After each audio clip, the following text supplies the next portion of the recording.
Grace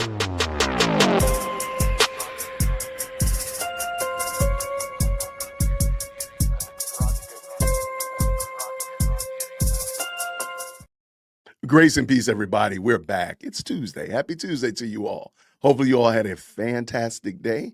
I'm looking forward to having a great show with y'all. Tonight, we are planning on watching Candace's show, I guess, whatever. It is what it is. But before we get too far afield, I have a wonderful guest I think y'all already know. So let's go ahead. With no further ado, let's bring in our good friend, Gary from the obscure YouTuber from Paramount Tactical. What's happening, brother? How are you? Not much, man. How you doing? I'm doing great. Quite well. So hopefully you're doing well up there. Now, you kind of gave me a little bit of a behind the scenes. You were mentioning it's a little bit nippy where you are. It's a little bit cool outside. Yeah, man. We're up here in West Virginia, and we were talking about your weather being 65, almost 70 degrees, and ready to move south. Well, hey, I mean, look, there's the house down the street. And it has a really big basement. My wife's from Georgia. She lived in Duluth when I met her. Yeah. She was working there in the ATL area when I met her, and I scooped her up out of there. But her family's still down there, and so we get down there very often. Ultimately, the 3 to 5 year plan is to end up in South Carolina, North Carolina, Georgia, Savannah, something like that. I don't know. We'll see. We'll see. But I'm tired of the snow, man. Tired of the snow. Hope everybody. It could be this bad though. What's that? It's not that bad though. Look at that. No, it's not that bad. Andy, good to see you, buddy. Absolutely. All right. So you and I haven't really talked about it. We haven't had a chance to debrief from what is called the Super Bowl halftime gate. Give me your high view of the Super Bowl halftime show, both of them. Give me your thoughts. Well, I'll be honest with you. I didn't watch Bad Bunny. I didn't watch the Super Bowl. I'm not big into sports. I got other things to do. Anyways, but I did watch the halftime show in real time, and the TPUSA halftime show. And we saw, everybody said it in the comments, we saw those numbers going up as it was happening. And by the end of the show, I think I posted it on my X. I think it was somewhere around 6 million or 7 million between just the two channels that were on on YouTube. And then of course they have Rumble, and then there was a third channel that seemed to be linked to them that had around 1 million views at the time.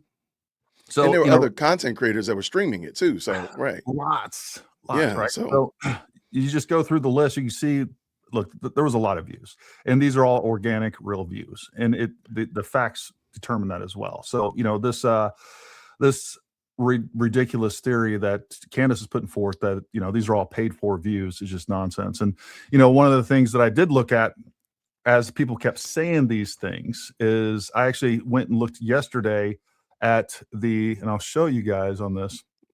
So right here, side by side, we have the Super Bowl views. Can you zoom in? There we go. Thank you, friend. Go ahead. So we have the actual views on the Super Bowl halftime show on YouTube. So we're comparing apples to apples here. There's 43.4 million views with 131,000 comments. And we look over here. This is just one of their channels. We have 20 million views with 53,000 comments. Both of those come out to 0.003% view to comment percentage. And, for Candace Owens to compare her show or really any other show or podcast or anything else like that on YouTube and say, hey, the comments don't match, the percentage of people commenting don't match the views. Well, I mean, that's not something that people are going to view. And like we talked about before, right? I just saw a guy post a video earlier today saying like 69% or something like that of the people that watched either one of these were watching them on a TV. So you're not going to be commenting, and it's just it's nonsense. So basically, if the NFL is paying for views, if TPUSA is paying for views, the NFL is too, because their comment to view ratio is exactly the same. So, and I agree with you 100%. I think you're right on the button. We actually have another video. There's so many people analyzing this. I'm all about it. I'm here for it. I'm a little bit of a numbers nerd, especially as it relates to YouTube, because I like seeing there's a, it's not a formula. I always call people, it's like a dance. There's a little bit of art in here to to work the system of YouTube. So hearing how other people crush it is always something encouraging. But what is your thoughts, even just again, super high view, Gary, about the alternative halftime show? Again, music aside, creators aside, just the fact that there was another option for people who may or may not have wanted or liked what was on the main show, had another option. What are your thoughts on that? Well, I mean, it's the free market, right? So now we Yeah. actually have a competing alternative that I think many Americans have been wanting for a really long time. I mean, every single year there's some sort of controversy going on with who's performing at the Super Bowl, and I see it many years where, you know, there's a lot of conservatives, a lot of Christians especially, that are very upset with the performers that they're choosing because they're pushing this I don't know, atheistic, liberal, globalist, satanic culture on all of us. And, you know, they know that we're going to be held captive and we don't have any other choices. So TPUSA, and this is something that Charlie Kirk had been talking about for many years. And this is, I think this is one of the things that really highlights or is indicative of seeing exactly where Candace's motivations are. All the other nonsense aside, if she really gave a crap about Charlie, she would know, like, hey, this was one of his huge goals that he wanted. He would be very proud to see this accomplished. And she can't even set her own personal narcissism aside for 5 minutes and say, hey, you know what? At least we have a Christian alternative to this, or at least at a minimum, something that's not completely offensive. Yesterday I went through the lyrics of Bad Bunny's songs. I don't know if you've looked at that, but they're horrific. No, I've heard some pretty interesting things pertaining to it. Yeah. And I think you're right on the button. Like, we have an option, and I said this on my show yesterday morning. I said it yesterday evening. The fact that 5 million people, and that's when I saw it was 5, so I'm just gonna say 5. 5 million people chose to go watch TPUSA. Again, I'm not arguing how many people still were at the main Super Bowl show. But Gary, you're a small business owner. What would you feel like if 5 million people came to your website? Tonight, right? It'd be huge. Much less come now, knock. Let's get that number going. Go to ParamountTactical.com. I love it. Yeah, you know, it's and here's the thing. I saw someone do an analysis of this probably a day or two before the show, and I don't know where they were, who they were exactly, but what they were saying was like, look, if TPUSA hits 3 million views, it's gonna be crazy. They're considered a threat to the NFL. Like, the NFL is going to start freaking out because they're pulling market share and they're pulling people away from whatever they're advertising during that halftime over to something else. Right. And the fact that, and I think legitimately what we're looking at is probably somewhere between 40 and 50 million views after it's all said and done that they've received so far. And on top of that, I think that was done in a very short amount of time. They didn't decide to do that till, I don't know, a couple of months ago, not even that. Going into next year is where the real threat's going to be, where they're going to have more time to advertise this, where they're going to have more time to plan and prepare this. Like, we're probably going to see somewhere around 20 million concurrent views during the show. And if that takes place, number one, that is a huge financial threat to the NFL, because that's the problem. Other people have tried to do similar things. Yeah. But nothing's going to compete with the NFL. And the fact that TPUSA is having the impact that they are is a real testament to their ability. It's a real testament to Charlie Kirk's legacy. And it's also a real testament to how ineffective actually Candace has been in trying to destroy TPUSA. And I think that's a major thing that we need to think about is, look, all of us are caught up in social media, especially you and me. You know, we're looking at what we have, this perception of what's going on in YouTube, and we have this perception of what's going on X.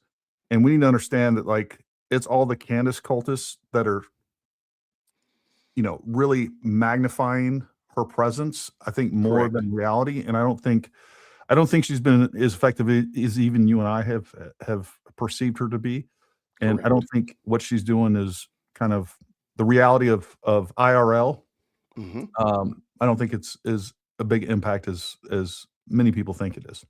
And that's good. I'm gonna take that and build off of it, because one, I think that's why she went live yesterday, because it was such She had to address this issue because, of course, she expected TPUSA to flame out, and no, they did not flame out. And they told her, I mean, effectively, they told her, we're not going anywhere. We are healthy and we are strong. But I want to like niche down, super niche down to the fact that TPUSA told small business owners and content creators and people that make tchotchkes on Etsy that you too can compete. I think people have kind of given up on competition and realized that we can compete, Gary. We can compete. And TPUSA just showed them after we only had 4 months to plan this. And it wasn't bad. It wasn't bad. It was great. It was better than I thought it was going to be. Yeah, absolutely. But I'm just trying to say, like, I think we can all say, like, hey, that was, whether you liked everything or not, that was impressive. And the fact that they only had 4 months or 3.5 months to put it together, you got to give them their kudos, give them their flowers. But watch this. What about the small business owner down the street? What about another player that's, competing against, the small Ace Hardware that's competing against Home Depot? Hey, right. You can compete. You can compete. You're not going to get all the market share, but you can get enough to make it very viable for you. And they showed us that that's a possibility, that you can do it. All you got to do is, you're going to scrap, you're going to get out there and you're going to get your hands dirty, but you're going to get out there and work. You can create something or push your product, into the purview of 50 extra people a day. If you make hamburgers and you got a little small mom and pop food cart and you get 50 extra people coming in a day, that's a big deal for you. You don't need 5 million. You probably 5 million would be a curse.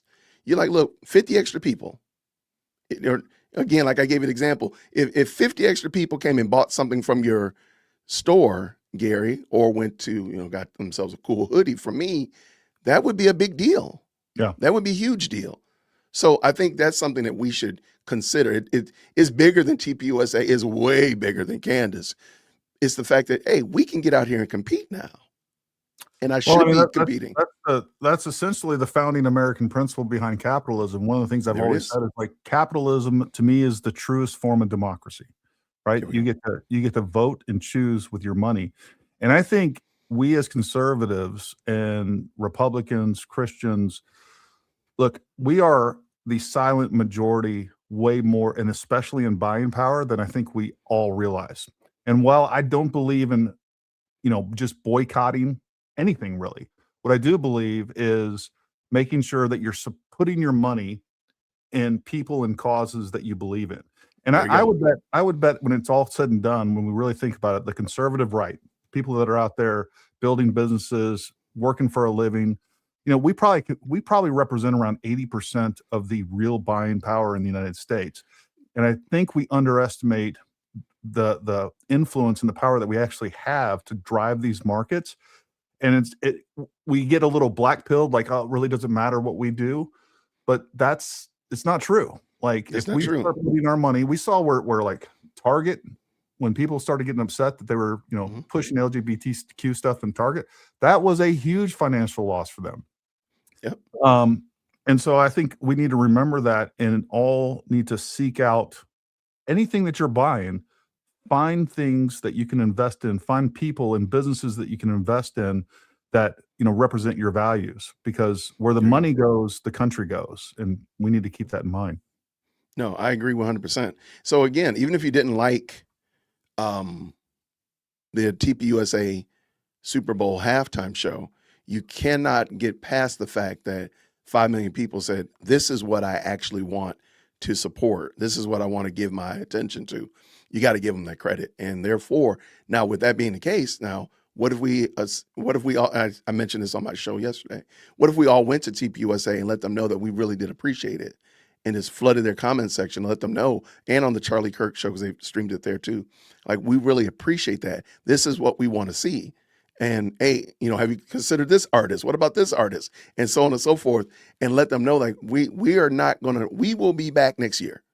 Yeah. And we'll tell a friend next year, if you keep doing and listening to what the audience and what the community actually wants, and not give them whatever you want, but what we are actually wanting. Because I do think that the main Super Bowl was just what you want, not what the people wanted. So that would be my that'd be my not pushback, but that'd be my continuance there. Well, more so the halftime show of the Super Bowl has been turned into a propagandist tool where they're pushing things upon the American people that, Facts. you know, even people that are secular don't really want. You know, so like that's where it needs to be. And one thing I found interesting from yesterday, you guys watched Candace yesterday. She was able to give a pros and cons, the good and the bad of Bad Bunny. Like, oh, he did this. She had nothing positive to say at all about TPUSA. Let me build on that. Yeah. Let me build on that because I mentioned that the left. One thing that the left does really well, and let's just tell the truth, Candace has always been a leftist. She's been cosplaying as a conservative, and people are now just realizing it. But one of the things the left does really well is they will hold the line. They will not give you any duck and cover within their ranks. They're going to hold the line. They're going to keep giving you these litmus tests. They're going to keep giving you these tests to prove your loyalty to them, but they're not going to give you anything. And we on the right, we almost fight each other to get a reason to let a leftist come in. And I'm like, and I hate it. So what we saw yesterday was she held her values. She valued the Bad Bunny Super Bowl show. And she said something about it because she had something to say pertaining to it. And she was also consistent with what she said about the TPUSA. I was waiting for it. And we were waiting to see if she was going to give some goods and bads, some pros and cons. And we knew she wasn't going to because she's consistent. And I think we on the right might need to consider maybe we should stop fighting one another in order to, Gary, I'm going to fight with you in order to bring a leftist into on the panel. No, you know what? Kick rocks. Y'all go over there and do that yourselves. And that's one of the things I think we have got to do better at. Is saying these are where we stand and we're going to just stand there because we're not fight with one another over whether or not we're going to have Bad Bunny on the show with us today. That's crazy, but that's what we do all the time. So, well, isn't that the dilemma of the right? I mean, here's what I would not to push back on what you said, but I guess for us to ponder a little bit, because I do think if you are intellectually honest, there's always things within your party that you're going to disagree with, right? So that it causes this divide. And we in the Republican side, conservative side, whatever box you want to put us all in, we do kind of eat our own. Like you're not passing the litmus test. Whereas the left, being completely not intellectually honest, completely intellectually dishonest, they will back their people. It's blue no matter who. There you go. And so I think there's a little bit of, I don't know. You know, we tend to, on the right, approach things a little more honestly, and it is a detriment to us a lot of times. And people do get frustrated and be like, oh, I'm just not voting for anybody because they're not conservative enough or they're not backing your pet, you know, topic, policy, whatever it is, right? Right, for sure. How do we do need to figure out how to navigate that better. And it's like, we can have a little bit, it's like a family, right? We have a little bit of infighting behind closed doors. We sorted that all out. But when it comes to elections and things like that, it's like, all right, time to circle the wagons and get coalesced here so that we can win. What do you think about that? What do you think is the best way to navigate all of that? Like, let's take it out of the space of politics. Sometimes politics gets kind of messy. And it's hard for people to understand being charitable within politics. So let's use a business. Okay. Gary, you have a business. I have a business. You sell widgets. I sell widgets in my business. Now, Gary, let me ask you a question. Your widgets that you sell, let's pretend like your widgets are universal. Do people on the left need your widgets just like people on the right need your widget? Assuming it's I saw a lot of, say again? A lot of Second Amendment widgets. So I don't no, that's what, yeah. I was like let's say it's a universal widget. Like I was like, wait, yeah, he's gonna go to the Second Amendment. I knew it, but let's just say it's something that everybody needs. Is that fair? Sure. Okay. Yeah. So people on the left need it just like people on the right need it. Yep. And my philosophy now is like Michael Jordan said, Republicans need to buy shoes too. And He wasn't going to isolate. Then this is when Jordan 1s were coming out. He wasn't going to isolate Republicans from buying his shoes because he realized that he needs to sell. Everybody needs shoes. And so therefore, he's not going to do that. And I'm going to ask you the question, within your company, if you sold widgets that everybody needed a widget, would you think that you would only sell them to your conservative peers, or would you sell them to just anybody that needed this particular widget? Question. From a business standpoint, obviously you want to be able to market to everybody, which is why a lot of businesses stay out of politics. And that's my point. Yeah. There's no doubt about that. And so in this situation, I'm like, hey, selling widgets is not made better or worse by me saying, oh man, I can't hire little Johnny because he holds a political view that I disagree with that does not impact nor change the ability to sell widgets. As long as little Johnny leaves his political views outside, I'll leave mine outside. We just got to sell widgets, man. I want to get as many widgets sold and get you as much money as possible. Same thing with me. So we're going to leave that outside so we can sell these widgets. Is that cool, little Johnny? Is that cool, little Sally? Let's make it happen. And to me, that's a much better and more understandable and charitable way to handle it, instead of saying, well, no, you have the wrong political view, therefore you can't sell widgets for me. I think people shoot themselves in the foot all day and twice on Sunday doing that. For what reason? Like, what's the purpose of that is my question. Now, I'm not saying, again, that you give up your views. And again, if politics does need to come into your, like, for example, what you actually do, well, then I do understand that. But I was just saying, like, in a universal sense, if you were selling cups, Republicans and Democrats both need cups. And I need to sell as many of these cups as possible because I need to keep my lights on. So therefore, I'm going to work with as many people as I can. But in some situations, I think we can be more charitable and understanding and say, hey, politics doesn't need to be involved in this because I got to get these things sold or this project out to the people. What do you think? And you can disagree. It's okay. No. I don't mind disagreeing with you. And I don't, of course, mind when you disagree with me. I don't disagree at all. What I would say is that it's odd to me that conservatives do that less than liberals by far. So liberals, companies that are ran by Democrats, you know it pretty quickly, right? They're pushing. Absolutely. Yep. I actually have a little bit of respect for them in that regard. Because they are, and again, it goes down to what I say all the time is that it is a religion. The left is a religion, and it's ideology over everything. Like, I think the people that tell me that, like, hey, the algorithm on YouTube just works for making the most amount of money, I can't disagree with you more. I think that there is an ideologically driven components of those algorithms to push certain narratives, to push certain creators, to push certain content. And I don't think that they care that much about, once you get to a certain point, like Google and any of these other left tech freaking companies, I don't think they care. It doesn't matter, really. They know that they have a product in your hands that you basically can't live without. I think most of us would agree that we don't agree with the politics. We would agree that we don't agree. We would agree that the politics of YouTube are not, don't Jesus, represent man. Who we are. Right. Yeah. Facts. And yet we're still on YouTube.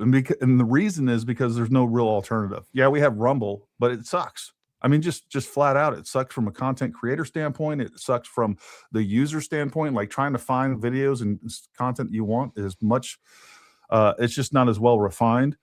The content creator side of it is really clunky. And again, getting paid from Rumble, I still never have been able to cash a check from Rumble, and that's a longer. Really? Yeah. Okay. Whether we're talking about like PayPal and things like that, there's a lot of these companies that put their politics before anything else. And we as Americans and conservative, the right side of America, like, we don't push back on it very hard. But yet, if the same things were happening on the left and we saw this with Tesla, right? Elon Musk came out, and next thing you know, Teslas are getting firebombed and everything else. So I don't know the perfect answer with all of that. All I know is that we have a lot more power than we think we do.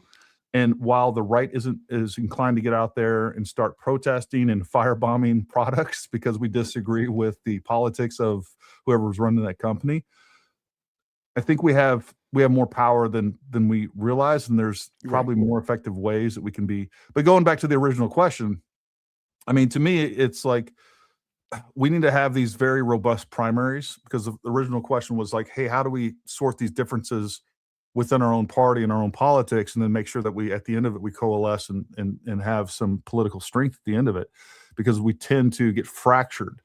And I think the reality is like, we need to understand that there is a big difference. The worst conservative or the worst person on the right, you can take I'll take Thomas Massey, who I disagree with, and Marjorie Taylor Greene, for instance. There's a lot of things that we agree with on them, but they are much better than a Nancy Pelosi or AOC. And I think that's the jagged pill that a lot of conservatives aren't willing to swallow. It's like, let's have a very robust candidate that we are 100% behind, that reflects our political stances during the primary, and do everything we can to make them win. But if they don't win, like, we need to get behind the Republican Party, because there is still a huge difference. And I'm so sick of people saying there's no difference between the right and the left. The difference between the right and the left is open borders. The difference between the right and the left is, immigrants that are never going to get deported. The difference is completely being shoved into this green energy nonsense that's going to just strangle our country and both economically, energy wise, and they're trying to. There's a big difference, and to pretend there isn't, we just got to stop that. That is a lie that the left wants you to believe, and it's effective. And you got to say, hey, you know what? My candidate didn't win, but the Republican Party is better for this country. And even if I don't like these candidates, I need to support them. I got you. All right. You want to look at, I got a video by Dr. Steve Turley going over the numbers from Sunday. Sure. You want to check it out? All right, let's do that real quick. Thank y'all to everybody who's already jumped into the best live chat on the internet. By the way, thank you so much for the very kind $5. Says this, JWhit, loved how after hearing Candy get us frustrated, you stopped and ended with the minister preaching, totally calmed and made it a thing. Please, we'll look into that. Thank you so much. The other day, I rage quit the show, and I said I'm gonna just do something else, because it was kind of dumb. What she was saying was really ridiculous.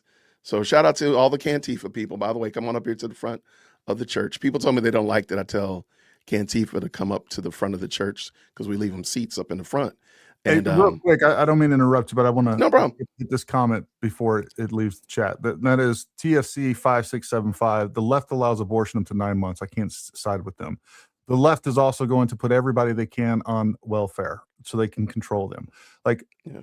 We gotta really keep the big picture in mind and not just get frustrated at our own little pet peeve things and realize there is a huge difference. I'm sorry.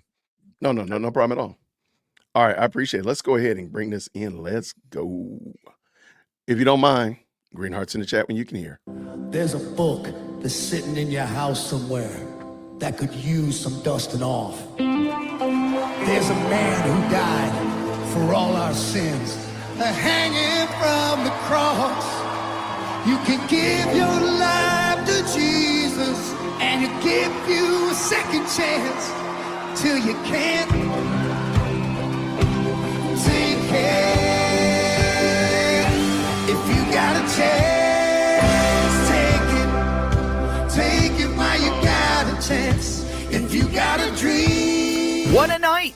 We've simply never seen anything like it. Literally tens of millions of viewers tuned out of the Super Bowl halftime show, what many are calling the worst Super Bowl halftime show ever, and instead watched a rival show organized by everyday Americans celebrating the timeless values of faith, family, and freedom. Forget the scoreboard. There was a hands-down decisive winner in last night's halftime showdown, a win no one before last night thought possible. Newsweek is calling it a shot across the bow, and that shot is sending shockwaves throughout the woke entertainment establishment with a clear message. Your days of pushing cultural rot on our nation have come to an end. American patriots are taking over, and we're just getting started.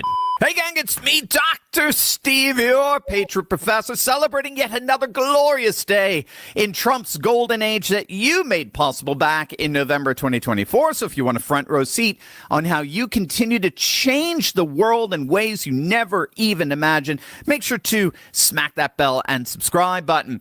Months ago, the incurably woke executives over at the NFL made a choice. They picked Bad Bunny, a Puerto Rican reggaeton artist who sings entirely in Spanish, has publicly called out ICE from the Grammy stage, and once wrote an expletive-laden attack on Donald Trump to headline the most watched musical event in the world.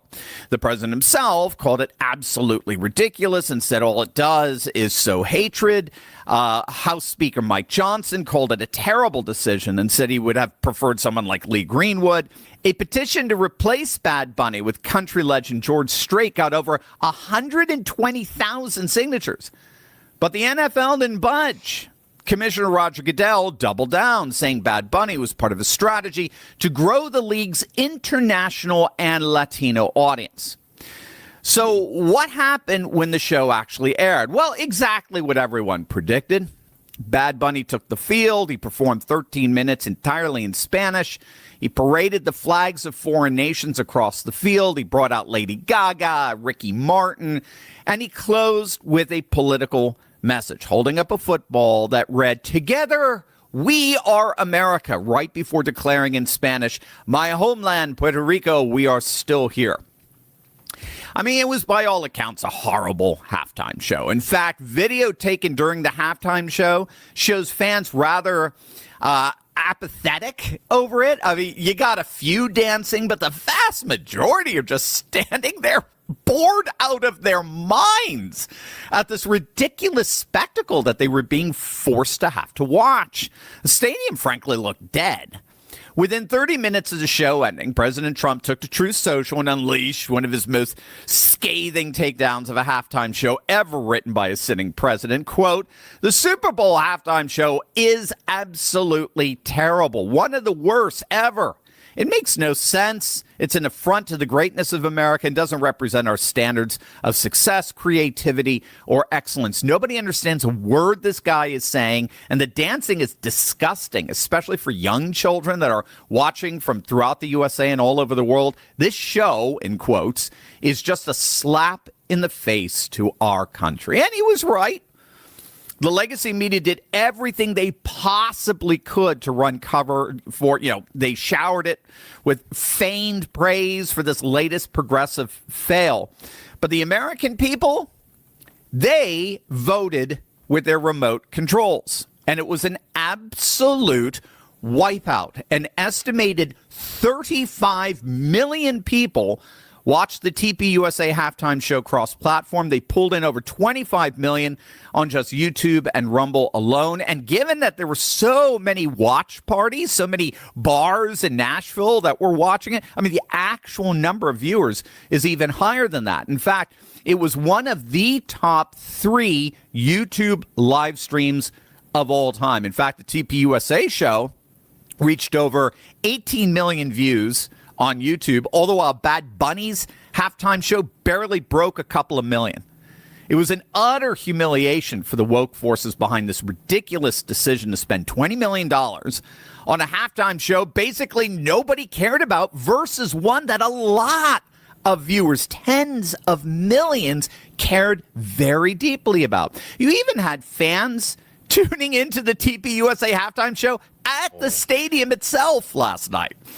Now, hilarious. We predicted this. We predicted that TPUSA was going to crush Bad Bunny. And besides our videos from last week that you can go and check out, I had that prediction published in an interview I gave with the Washington Examiner. The interview itself was just about 48 hours before the Super Bowl, and the interviewer was very skeptical of TPUSA and whether they could pull this off. And what I'm going to share with you is exactly what I told her, and it explains everything. You are not going to want to miss this. But first, the crypto markets, they're, shall we say, a little shaky, but this is exactly when Patriots win. Let's be clear. Moments like this are unsettling, right? Prices dip, headlines scream, and the so-called experts tell everyday Americans to sit tight and do nothing. But if you studied history, really studied it, you know something crucial. Every major leap forward begins with a pullback.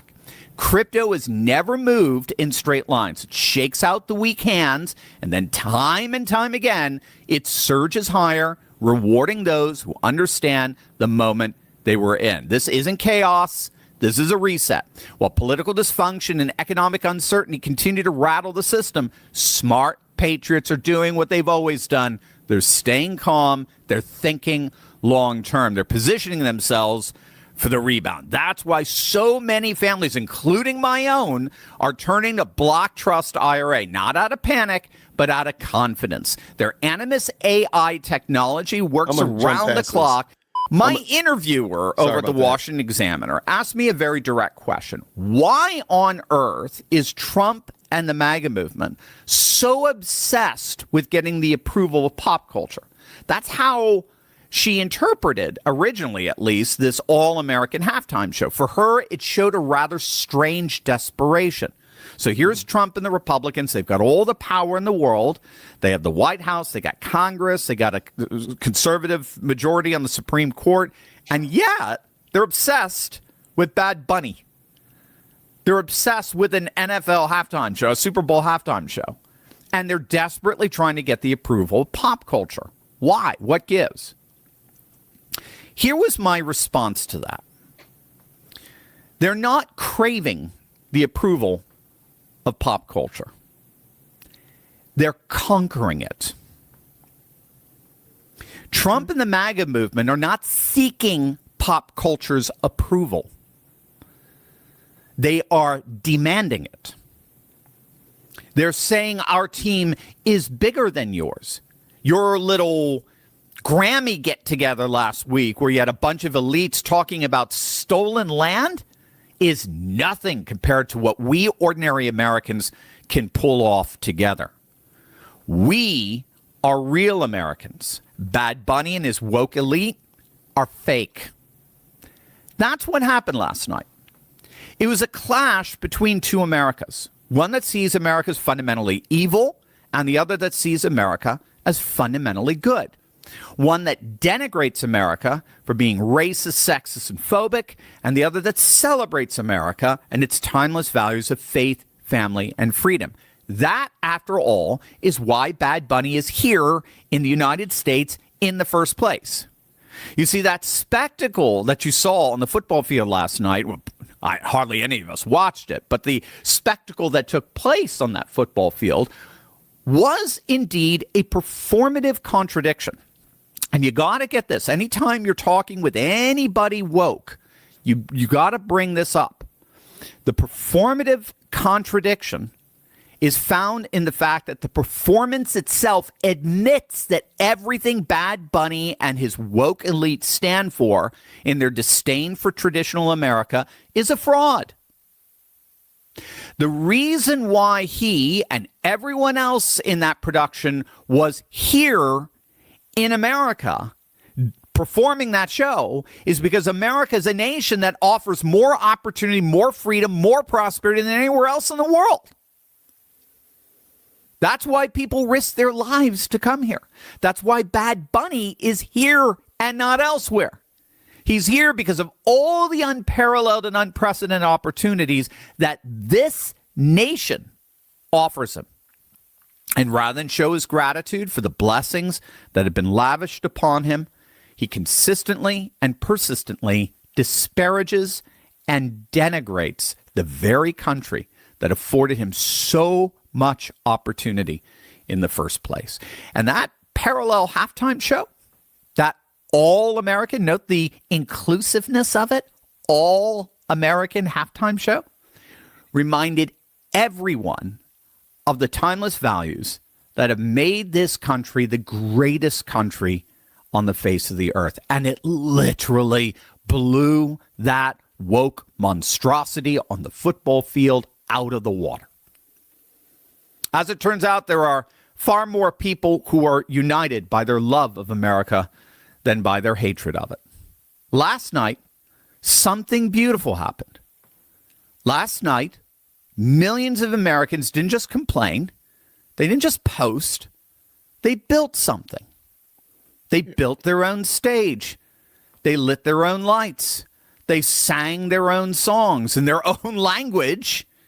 And they lifted up the memory of a man who gave everything he had to this movement.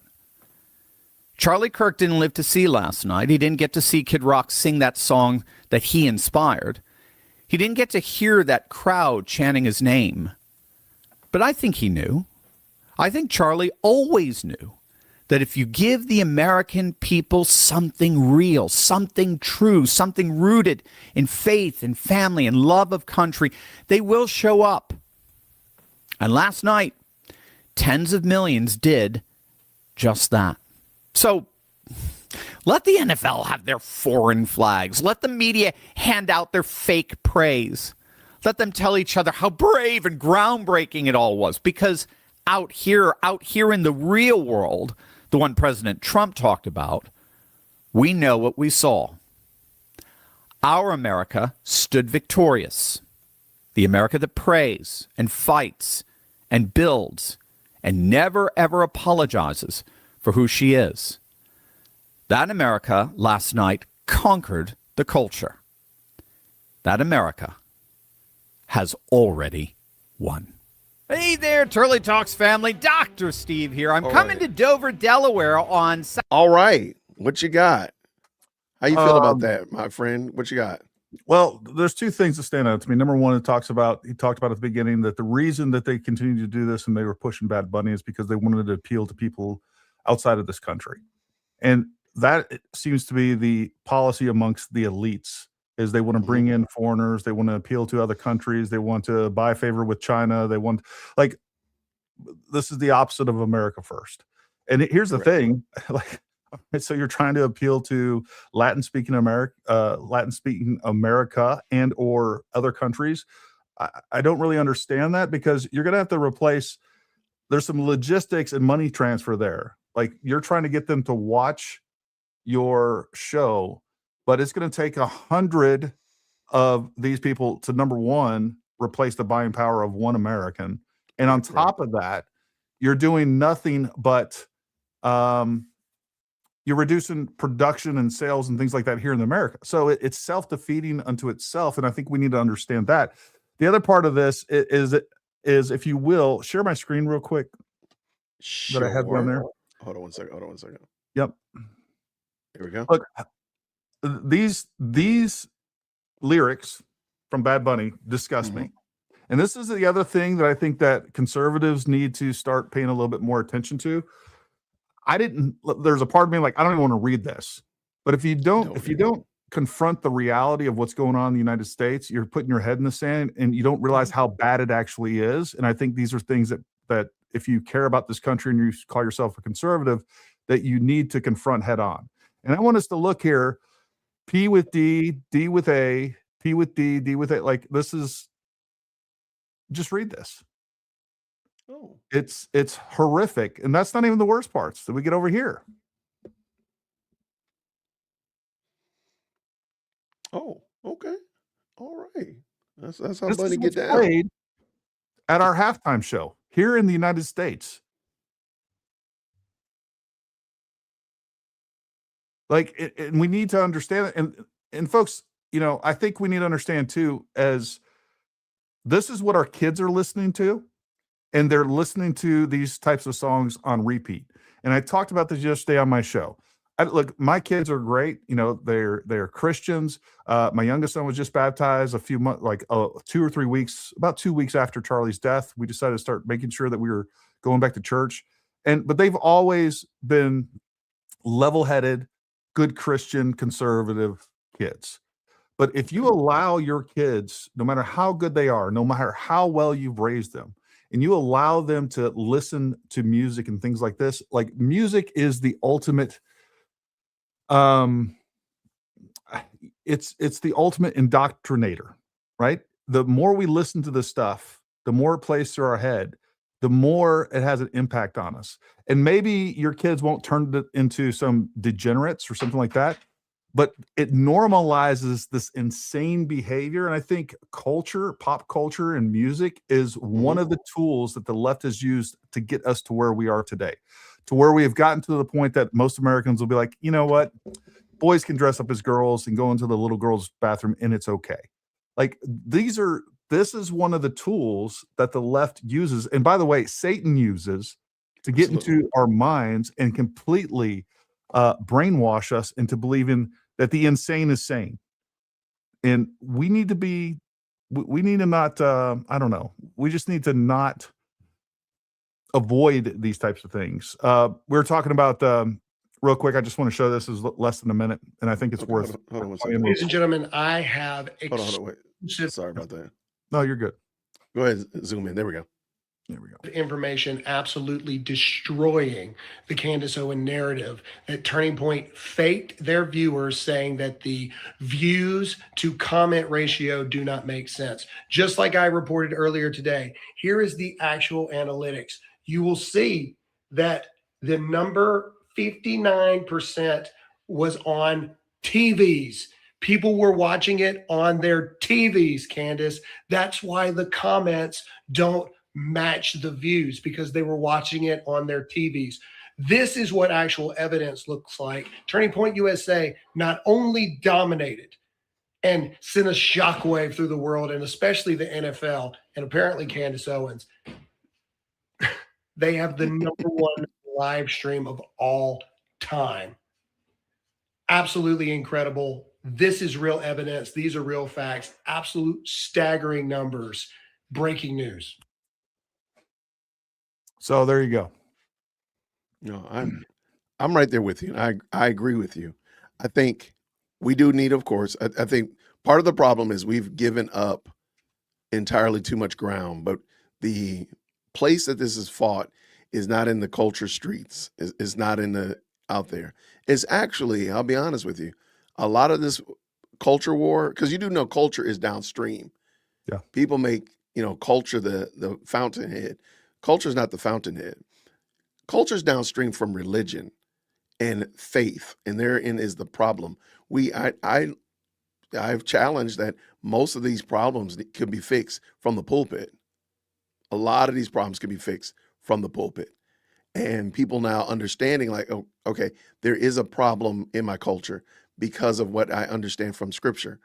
But because we don't do that and we've kind of given up that position, we're fighting it in a losing position because they already run culture because that's where they feast and where they fester right there in culture. We could be at the fountainhead and fix it by looking at our faith and being much more clear about it and much more intentional about engaging with the culture from that position of strength rather than a position of weakness, fighting them on their grounds. No, I agree. And conversely, the way that they fight the pulpit is culture, right? So it's the culture, music, TV, public education that's trying to convince people that believing in God is dumb. You're just a backwards, aloof moron. That religion itself is bad. That we've gone into relativism, moral relativism, saying this everything isn't black and white. It's okay to be this. It's there is no real truth. So that's the other side of that coin too. Is like we need to understand that culture is the enemy of God and religion as well, and we need to call that out and point to this because when it's as obvious as and look. Whether we're talking about rap music, rock music, like all of it condones and encourages lascivious behaviors. And we sit back and because it sounds good, we're like, all right. I mean, I've listened to a lot of bad music, even when I was at what I felt like my peak as someone walking in faith. Like I listened to a lot of bad music, and there's been times where me and my wife are sitting there like, man, I never really listened to these lyrics, and like we don't need to listen this. It's a great Right. song. One of my favorite songs. I'm just like, these are songs that we listen to, we like, but we don't understand how it's reprogramming our mind. And I think we need to be more aware of that. I'm right there with you. I agree with you, my friend. I can rock with you. Let's see what these people are saying. Do not see what they're saying. We got lots of good folks. Matter of fact, Gary, it looks like we got a pretty nice showing here tonight. Already looks like about 700 and so. You Nice. have a lot of people over there at the over on X, because that's where you rule the roost over there, man. You running the show over there. Not even Lots close. of good people. Say again. I said not even close. Everybody, make sure you please hit that like button, everyone, please. All right, what we got here? What do we have here?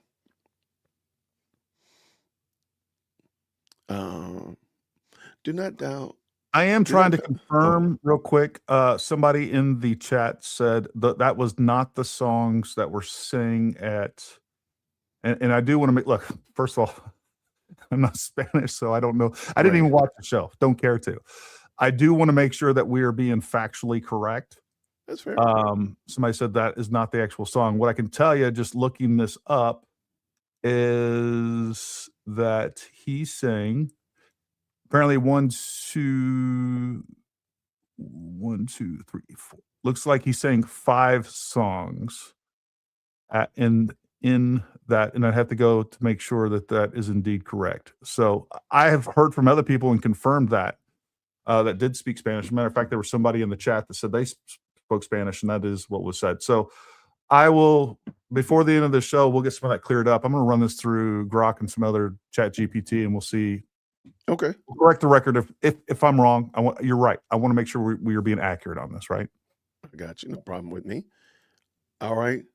I started with the Beastie Boys back in the mid 80s. Look, some of that stuff from the 80s was bad. No question, no doubt. No question, no doubt at all. But I think most of us can agree, if you're an 80s baby, we can agree. The stuff from the 80s is on a different plane. The stuff today is on a different plane than the stuff from the 80s. I think we can all agree to that. And not to like gloss over the fact that there was some pretty terrible stuff in the 80s too, because what I will say too is, like, when we were out listening to the Beastie Boys and a lot of the other things, Run DMC, like, you were running around kind of hiding the fact that you were listening to this around adults, right? You didn't let anybody know this. There was a little bit more of a sanity check, like, hey, what I'm listening to is bad. Whereas now everybody accepts everything. It's like, oh, that's just the kind of music he listens to. So there's some parallels, there's some differences all across the board there. Oh yeah, no problem. 80s was great. No argument for me. Yeah, I agree. What year were you born, Jay? Why every time I come on here, I got to like fess up when I was born? Why? What are you doing? What are you? You're like every show you do this. 74. I was born in 1974, man. There you go. See, you're only 6 years older than me. You're not. Well, there you go. Yeah. Every time it's like, hey, Grandpa, when was you born? Like every show. Like, what is this about? Here's a question for you: are you an actual grandfather? Because I am. I have a 2.5-year-old grandson.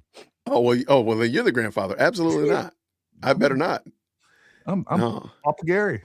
There you go. Is Candace now the equivalent of Westboro Baptist? Wow. I can't. I'm only wowing because I hadn't thought about that. I can't. Hold on. Let me just answer it. Yeah. Yes. And now, like, dang, I hadn't thought about that. That was a good one. Good job, Ruben. Thank you for the 2. You want to add anything to that, or are you still pondering that? Not really pondering that. What I do want to do is make the comparison between what TPUSA did. We just watched that clip, and I played that clip from Kid Rock, where he is literally sharing the gospel. Yep. And he's saying, hey, you know what? If you accept Jesus Christ as your savior, you can become a new person. Mm-hmm. That is the gospel. I have never heard Candace once share anything like that. Or talk about Jesus, or talk about the gospel. I've heard her say that God is real. I've heard her say dance around religion. I've never heard her condemn anything from Islam to LGBTQ to trans activists. Like, there's a huge difference between what she's doing and what TPUSA does. And I just want to point that dichotomy out, if you will. No, I've said that ad nauseum. I said, Yep. because, a lot of people, a lot of ink is spilled about Candace is a truth seeker, and she's bringing light to these things and such of that nature. And okay, fine. Let's go to Macron's. Fine. Dude looks like a lady. Okay. You know what? Great. You done called him out. What have you shown me? You've shown me that Brigitte Macron is a sinner. You've shown me that Emmanuel Macron is a sinner, and all these people that have been caping for them and giving them duck and cover are sinners. So let me ask you a question, Candace. What do we do with sinners? Because they're no greater sinners than any of us. As Paul said in 1 Corinthians, and such were some of you. So though their sin has been exposed, what do you give them now that you've exposed them? And therein is the problem. She doesn't have a solution. It's just wide scale gossip. It just wants to expose somebody for exposure's sake, but there's no resolution. What do you actually give them? Because again, Candace professes to be a Christian, and I say that very loosely. What do you give them now that you have exposed them for their sin? Nothing. So what is the end goal? What's the upshot? Because they're not going to go to jail. You're not going to absolve their marriage or anything of that nature. You're just going to embarrass them, and okay, fine. What happened? Not a thing. Because they'll still bust hell wide open. And so that kind of stuff like that. And you'll never, I got the bounty still out there for somebody to send me a video of Candace giving the gospel. The gospel. I'm waiting. I will absolutely play it. I will give all her flowers, all of that stuff. If you can show me a video of Candace giving the gospel, whether it be at one of these Catholic events or speaking at TPUSA during a TED Talk or on a show, giving the gospel, I'll wait. Well, what she does push a lot, or what she talks about a lot, is mysticism. Oh, third eye. Yeah. And astral projecting. Astral projecting, third eye. She hits a lot of Eastern mysticism points and seems to ascribe to those. That's quite interesting, because she wants me to believe that Charlie Kirk was, dialed into Christianity, because you never hear him talking about third eyes and projections and electromagnetism, making lights flicker and stuff like that. You never hear him talking about that at any of his events, anything else. But he went home from there talking about Christ and honoring the Lord, and he went home and was astral projecting and putting Visine in his third eye and stuff. Okay, that's what you want me to believe. Okay, not a problem. Not a problem. Real quick, Jay, if you'll share my screen again. I looked this up. One of the songs that Bad Bunny played at the Super Bowl is called Safara. I don't know if I'm saying that right. Okay. And we can look, those are the lyrics that it just showed, just so that we're clear on that. Those are the lyrics, and I'll show you. Here we go. You have a nice A. These are the lyrics that we just talked about. We smoke a lot of Rasta. We drink galactic freakness. You can see that. P with the D. So I'm sorry, whoever was saying that, you're incorrect. These are the lyrics from one of the songs that he definitely sang at the Super Bowl. So, yeah. I mean, there you go. I mean, so no retraction on our part necessary. We were correct. The chat was wrong, or that person was wrong. So, I mean, and sometimes people are trying to figure it out again, but shout out to them. Yep. And but look, folks, we again, when you're, especially with, like, I've been just yesterday, I shared something on X that seemed legit. I shared it. Somebody mentioned that it wasn't. I went and researched it, and come to find out it wasn't. Like, we're going to get things wrong. I get things wrong, but we do want to be honest and corrected, unlike some of our many counterparts on social media. Got you. There you go. I figured in honor of Taco Tuesday that would you would get a smile out of that one. I thought you would enjoy that one. Shout out to Midwest. Way Well done. Well done. Yeah. All right. Yeah, we are aware. Somebody asked. Yes, we are aware, Lillian. We'll be pulling it in. We'll be pulling that trash heap in here momentarily. I'm sorry. Gosh. The fact that this woman will continue to drag people. You know what, Gary, I got to talk about happier topics. I'm going to talk about something happier. Shout out to Grace. Thank you so much for the 10. I wish we could start each podcast with prayer, leading us in prayer for us and for Candace. She is so lost. Pray for her soul is the right way to do things. Then we do the watch party. You know what, Grace? I can rock with that. I rock with that. Let it be known, let it be said that I listen to the people. I thank you so much for that. I will gladly take it. I will take that up right now. So, Gary, 1 second. Yeah.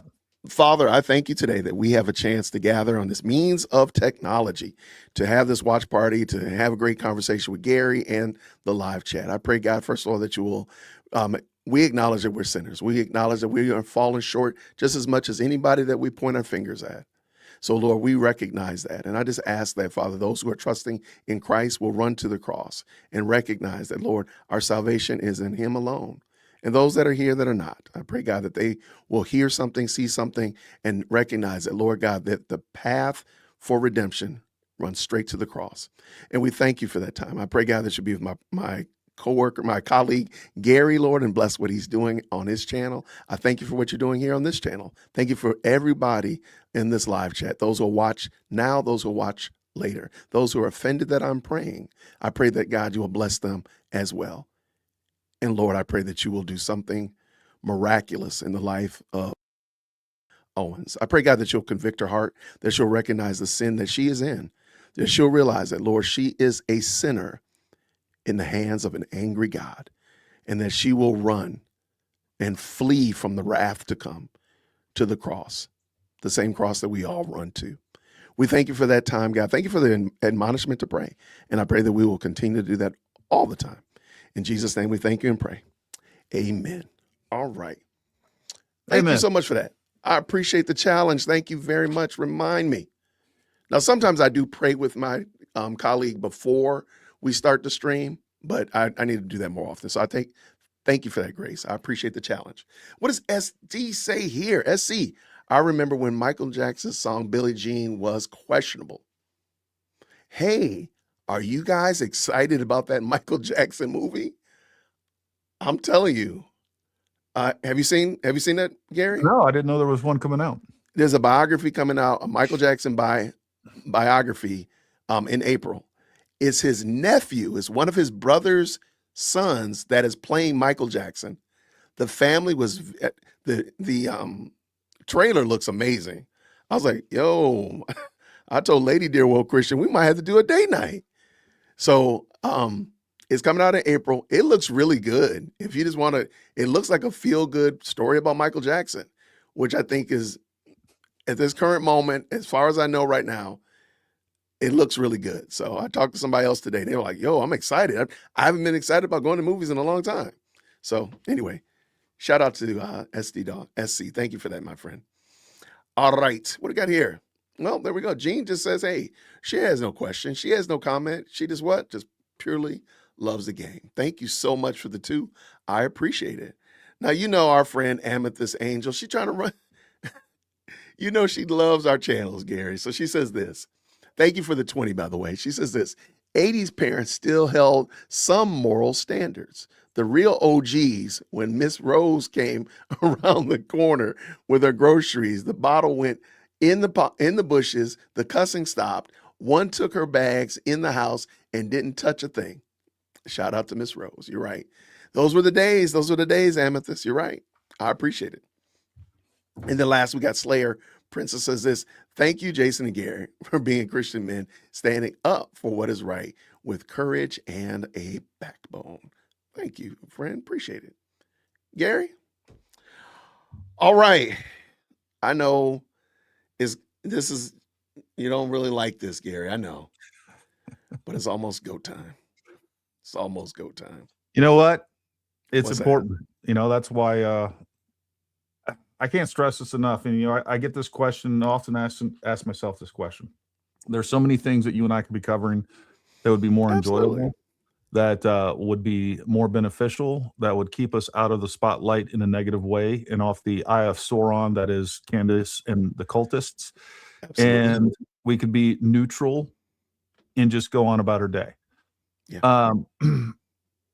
For those of you that are conservative, the way that I feel about this is I think that everybody would believe that, hey, you know what? It's important to speak out against liberal policies, just like Charlie Kirk did, right?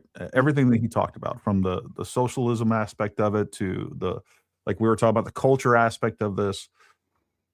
Right now, I genuinely believe, and why I'm on this camera and X and everywhere else trying to highlight this, I think she is a much greater threat to the political right, to the moral fiber of this nation than even the left, the Democrats, DNC, liberals, whatever you want to talk about. That's why I'm here, because she is her message is indistinguishable from the left, but she's bringing a bunch of conservatives and people that identify as Republicans along with her. Correct. And she's completely distorting what truth is. And it's not just the effect that she's having now. If this continues, the long-term effects of this are nuts. Because one of the things that her followers have in common is, number one, they're willing to lie, knowingly lie, I believe. Knowingly lie to push a narrative. But the other thing, too, is they can't distinguish between their feelings and evidence-based truths. And that is dangerous, folks. Yeah. That is dangerous. That's how we like socialism is the reason socialism, communism is such a great idea is because it feels good. Like, hey, everybody gets we get to share everything, but we understand that the underlayment of that is extremely evil because it doesn't take into account human nature. The fact that it will absolutely suppress creativity, ingenuity, and people will take advantage of it because the least amount of work that I have to do, the better. And if I'm not going to be rewarded for additional hard work or additional creating great things or whatever it is, and get reward from that, then I'm just not going to do that. I'm going to sit on my couch and we're all going to get the same food. We're all going to drive the same car. We're all going to live the same miserable lives with no ability to move forward. So that the deception of what she's doing is to me is a real threat to the United States and the real threat to everything that we believe in. And, I appreciate it. Let me go back to what I said earlier about why faith and church and preaching the gospel is so important. Candace's people come with an idea that human beings are basically just clean tablets, just clean slates of just no issues. They're born just like this. And it's their environment and stuff that they're exposed to that create the problem. So the reason this person is a bad person. All right, you guys, straight to jail. She's on. For questioning, at least, I'm gonna stop. I'm gonna finish this up. So the reason we do bad things is because of the environment has imposed that upon us. So otherwise I wouldn't do bad things because if the environment didn't push on me. The problem is we are the problem. So that's why communism doesn't work, because it assumes that we're not a problem and we are in fact the problem. In all of its problematic glory, we are the problem. Does that make sense? No, it makes perfect sense. Cliff, have you ever listened to any of Cliff? I don't know how to say his last name. Nettle. I don't think so. He is, he talks about this with Jake Paul. Go ahead and start playing her. I think. All right, find it here. Here we go. Yep. Ladies and gentlemen, boys and girls, green hearts in the chat when you can hear. All right, you guys, straight to jail. For questioning, at least, Erica. I don't care who's mad. I really do not care who wants to be upset after this episode. Really, you will be wasting your breath. You can spend $1 billion on influencers because this is all becoming increasingly inexplicable. You are asking me to be an idiot, actually, and I cannot do that for you. Someone once commented beneath this show that if the situations were reversed and there were this many verifiable lies that Charlie told regarding the murder or assassination of his wife, Charlie would be in prison awaiting trial. And I actually agree with that assessment. We are way beyond coincidence. This is now a full-blown conspiracy. So welcome back to Candace. Wow. I don't even know where to go. I don't even know where to go with that. Wow. That's some wild work. That's some nasty work right there. Look, I have seen enough, ladies and gentlemen. I've seen enough. Erica Kirk should be dragged into a police precinct for questioning. Like I said, wow. You can show me the person who disagrees with me on that after I will reveal to you what we can now confirm. You can show me that individual and I will show you a full blown fraud. That's the only people that would disagree with that assessment. I said to my team this morning. So one of the things Candace does really well is she poisons the well spectacular. I mean, I don't know if this is like some weapons grade poison. Does she get it from Costco? Do they sell it at Big Lots? I don't know. But she comes, maybe it's homegrown, but she tries to poison the well. So she's already said that anybody who disagrees with me is a fraud. She hasn't said anything. She hasn't shown you any evidence whatsoever.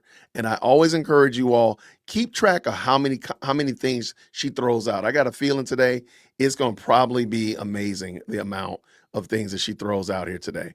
So let's go. Morning that the amount of evidence that is now piling up, I would say against Erica Kirk, is almost akin to an NBC Dateline episode, except it's actually more simplified than that. Like Dateline, that show is way too complicated. We're effectively now playing a toddler's game of Blue's Clues.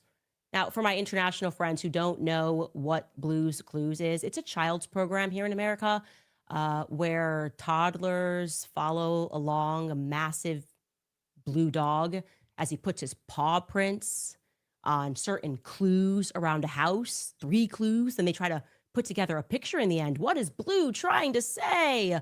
Let's take out our handy dandy notebook and see what Blue is trying to say. Boy, Here's the mail that never fails. Okay, if you are an adult. Well, first of all, she's always condescending. Mm-hmm. She's always condescending. And sure, maybe I do it too. Maybe I do it too when I tell Cantifa to come up here to the front of the church. Sure. Okay, I'll take that. But I'm also not accusing you of doing something. Yes. Right. I'm not accusing you. I might be condescending. I might be a little, maybe I'm even poisoning the story. I could do that. But I'm not in the punchline is not that Gary is a criminal. Gary needs to go to jail. Like that's not the punchline. So that Gary killed his wife. That's the punchline. That's crazy work. And that other individuals specifically were involved in this, even though you have no evidence of any of that. And then you just continue to go around and create this perception of evil. I was having this conversation with somebody in the chat on X today, and she was talking about, well, look at all this crazy stuff that Erica has done. I was like, no, like it's not about her character or anything that she's done. I can go through any person's life with a microscope, and I can continue to pull things out and present things to make everybody look like the worst person on earth. That's all you gotta do. Right? We could all do that, and that's what's being done to her. And then it's like she's the worst person on earth, so therefore she definitely killed Charlie. Right. Let me interject. I have a video of a young lady saying that because Erica Kirk had a viewpoint during one of her pageants about the wacky tobacco that contradicted what Charlie's viewpoint was on the devil's lettuce, she killed her husband. I'm like, you people are a trip. But yeah, this is a hold on. This is a wild do you have different views on certain things than your wife? Yeah, sad to say, but yes, I do. I do. You haven't been able to train her correctly yet, right? I haven't. You know what it is? Let me tell you what, man. Y'all, let me tell you something real quick, y'all. I try my best I'm trying to get my wife saved. I'm trying to get her saved. And every time I turn around, let me tell you exactly what it is. Every time I turn around, my wife will go up to the outlet mall. Y'all, I'm embarrassed to admit this. She doesn't buy Adidas. She will buy them doggone. Oh my gosh. I'm the only one to admit it. She buys the devil shoes, Nikes. Oh my gosh. Oh my gosh. Every time I see him, I just pray.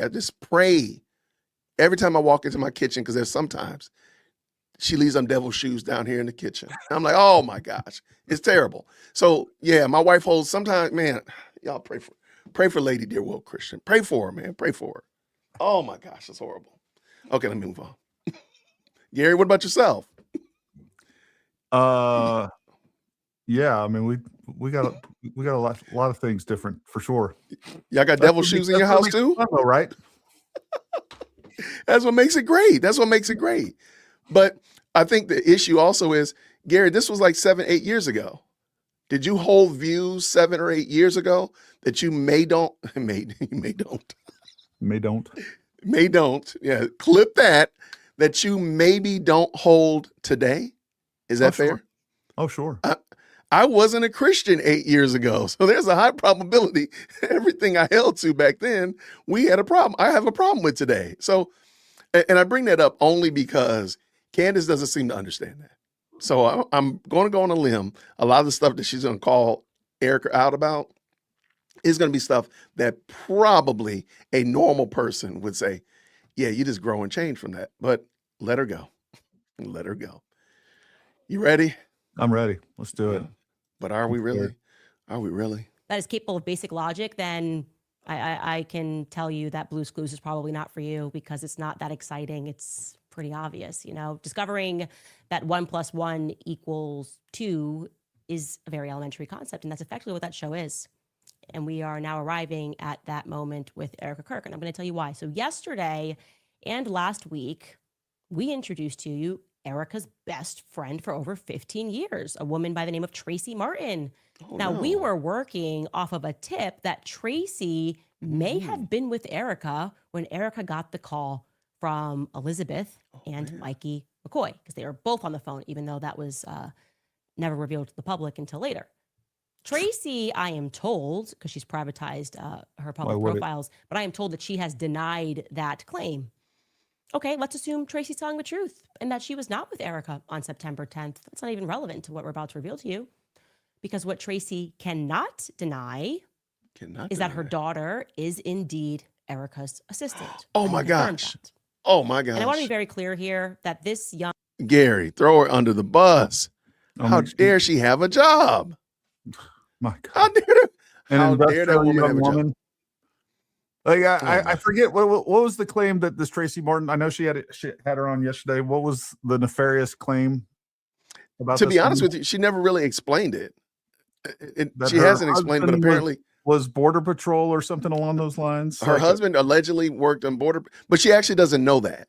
She knows the man, allegedly his name, but in the man with this name, which again is like Tom Martin or John Martin, which seems like a very generic name, worked in Border Patrol. But she doesn't know that that's her husband.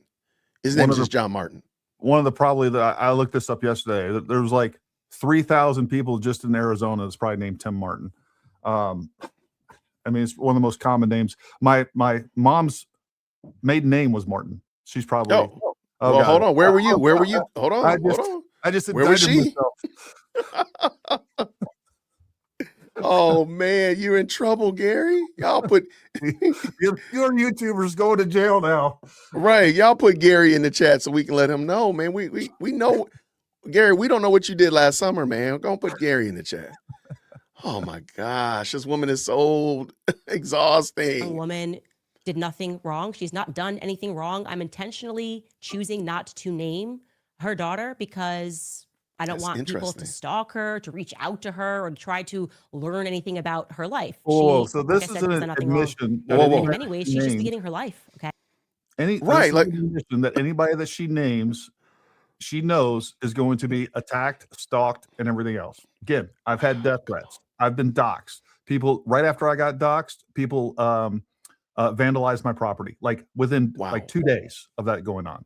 So I know it's the exact same thing. So like, this is what happens when you come into the crosshairs of Candace, and she just admitted it. Yeah. And she wants it. She wants it. She enjoys the power that she wields. Yeah. I don't want you to look up her name, so I won't give it to you. But I also didn't give you the husband's name, but y'all found it. See what I mean? Like, and she's already told you what the job was, so it's probably not going to be hard to find out who this girl is. That's crazy work.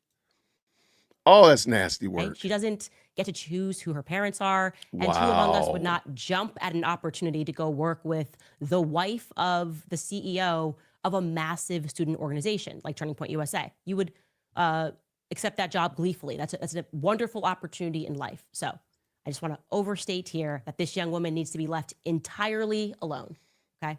Choosing not to name her. However, it is a fact that she was supposed to go to UVU on September 10th. I remind you, this is Erica's assistant. And it sort of tracks, given Erica's public admission, that she too was considering going. But remember, Charlie told her, home needs you. Home needs you. So she was instead going to go meet him at the next event, which was in Colorado, slated for later that week. Charlie did not want her to go to the UVU event because the kids needed her. Home needs her. But he totally wanted her to become the chairman and the CEO of the company in his absence, right? Like, that totally tracks. That makes perfect sense. Anyway. If we had not heard Charlie say that, I think we would understand. But have you noticed that she never addresses that Charlie more than likely had a will and an outline, a succession plan? She never gives respect to that. You know what I mean? Because her thoughts are superior to anything else. What she thinks how things should be, how she sees the world, how everybody else should see the world, and that's all that matters. And it's this insane narcissistic projection on everything. Like, it's I think like this. I'm an idiot. I don't know anything about the world. I have no real life experiences. So I'm going to take this ignorance and project it on everybody else, and they should feel the same way that I do. And unfortunately, there's a bunch of people out there living in quiet desperation that do. Right. Let's get done. But the reason that Erica's assistant and her mother, Tracy, Erica's best friend, told people in their orbit something quite interesting, actually. The reason that they told her that they didn't go is different from the reason that Erica didn't go, obviously. Tracy and her daughter told people that Tracy had a bad feeling. Like I told you, we confirmed that. Tracy had a bad feeling, and so she stopped her daughter from going to UVU. This is now confirmed. It's a fact. See, this is this is the part where what you said earlier, Gary, really comes in. She has not told y'all, she's not confirmed anything. She literally has bloviated on the screen for 2 minutes here, for 8 minutes yesterday, but she really hasn't shown you anything. No. And go how ahead. do we know this is a fact? What's her source? Who did she get it from? Like, I don't know what she's talking about. Right. And none of this is a fact, but she's going to say it's a fact. And Cantifa, they will believe that this is true with no evidence. With no evidence. Yeah. This is wild work, man. So let me carefully unpack to you why that is bananas. The day before, as we know, Charlie messages a group of people and says that he is abandoning the pro-Israel cause, and he means it, okay? He's also texting people who work at Turning Point USA, and he's saying he wants Candace back at AmFest that year after the Zionist peer pressure to keep me off of the roster. That's adorable. He wasn't allowed to have me. Charlie's done. He is done. You do realize that she's brought in 3 different conversations into the day before his deletion, right? Mm-hmm. So she's and somebody told me that Candace Owens would be a witness and that we're witness tampering because we are calling out Candace. I said, you do understand that Candace, nobody in their right mind would call Candace on a stand. They would much rather call a hot dog with an extra relish on the side. Witness to what? Right. That's my point. Like, she's not a witness to anything. And she wasn't there. She wasn't there. She's like, then because she's commenting on this and investigating. I've been to UVU. I've talked to freaking eyewitnesses there. I've done a lot of things at UVU. I would be more likely to be called in, and they wouldn't. It's ridiculous to even suggest.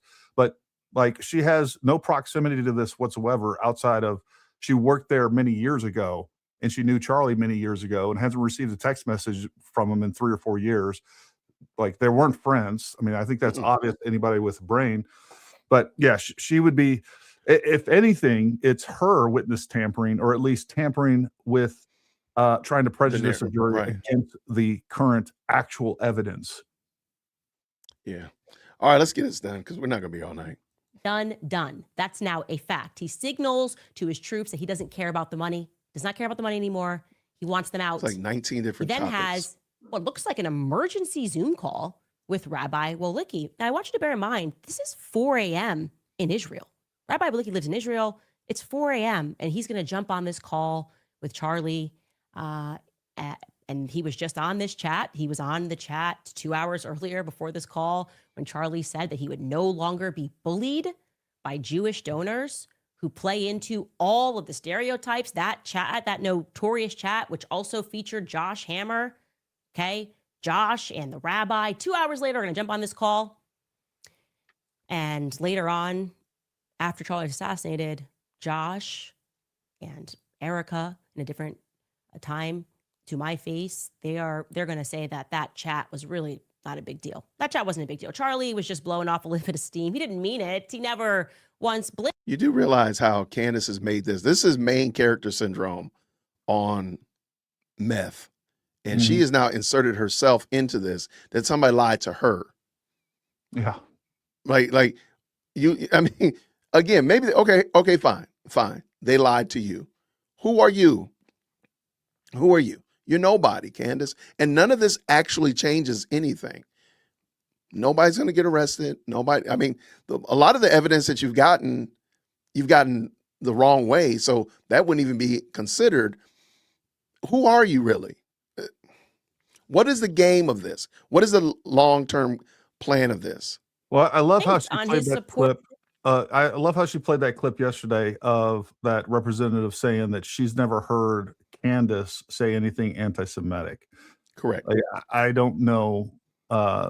Nate Livingstone just put together a great clip. We can play it later. I have it pulled up, but goes through and shows just all of the anti-Semitic things that Candace actually says. I mean, it's undeniable. I don't care if you think that's good, bad, or indifferent. You just can't deny it. Correct. Period. All right, let's go. For Israel. Now, according to Josh, that 2 hour later call, that was just because Josh Hammer's brilliant. He's a mentor. He was a mentor somehow to Charlie when it came to debating, and he really just needed some good talking points. He was angry at Israel, but he was just blowing off some steam, and then he was back and wanted to focus on these talking points. And so apparently he needed Josh Hammer, and he also needed this rabbi all the way in Israel who agreed to wake up at 4 a.m. his time to help Charlie with talking points to college students. It's not exactly doing some main stage event up against some big political player. He needs help debating college students. So never mind the fact, let's just park aside the fact that Charlie was known as a boy wonder for doing just that. That's how he made his name, debating college kids. This time, for whatever reason, he needed some pointers, and these were the two that were best suited for the job. Okay.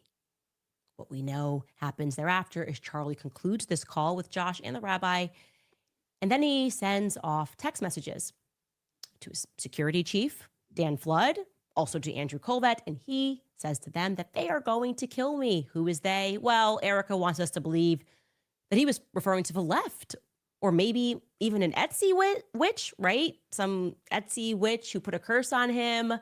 Because don't forget, we were also told that the definitely not at all Catholic Charlie had a priest come over and pray over him as well after he has this debating pointers handed to him. One of the things that, again, you can be a Cantifa member, rock out, do your thing. The reason I do this show is I want you to see and hear just how utterly ridiculous and the contempt she has for your own intelligence. I don't care what you think about me. and I speak on behalf of Gary. I don't think Gary cares what you think about him either. But you have to realize that Candace thinks you are a bona fide, stir-fried, GMO-infused idiot to believe the stories that she crafts. And the fact that she does this for you all to believe it, you're gonna have to deal with that. When I say Candace Owens is an IQ test, I mean you really truly, she's playing you in 4K. She's playing you. So feel free, go ahead and do your thing. Be mad, be in your feels. It's okay with me. But please understand, she treats you like an idiot. She does not believe. I don't think she believes this. She wants you to believe it. Yeah. And that's all that matters. And texting people saying he's going to die. He also was not at all Catholic and needed a priest to pray over him. And by the way, don't forget, he also apparently had no fears the next day, Erica says. She has his phone, but we got a priest praying over him. We have a declaration that he's abandoning the pro-Israel cause and that he feels that he is being bullied and he's done with it, and that Jewish people play into all the stereotypes. But we are also told that he had no fears the next day. Actually, he went to bed and he was just excited. He was elated. He couldn't sleep because doing college campus events was so brand new to him that he felt like a kid on Christmas morning. I'm just going to jump in here and tell you that's a lie. Okay, no one on earth has done more college campus events with Charlie Kirk than me. Charlie was not bubbling over in excitement to go answer questions from the likes of Hunter Kozak. Okay, these events, people stand up, they're just trying to debunk you, and you do them. You're not jumping out of your skin to do them because it's your job. Okay, it's the shiny effect has wore off for Charlie Kirk. He was good at his job, and he enjoyed having the debates. He enjoyed cutting across the clips so people could wake up to what was happening on college campuses. But let's just stop with this absurd narrative that he couldn't sleep like it was Christmas morning and he was 4 years old. Anyway, we can keep with Erica's story though.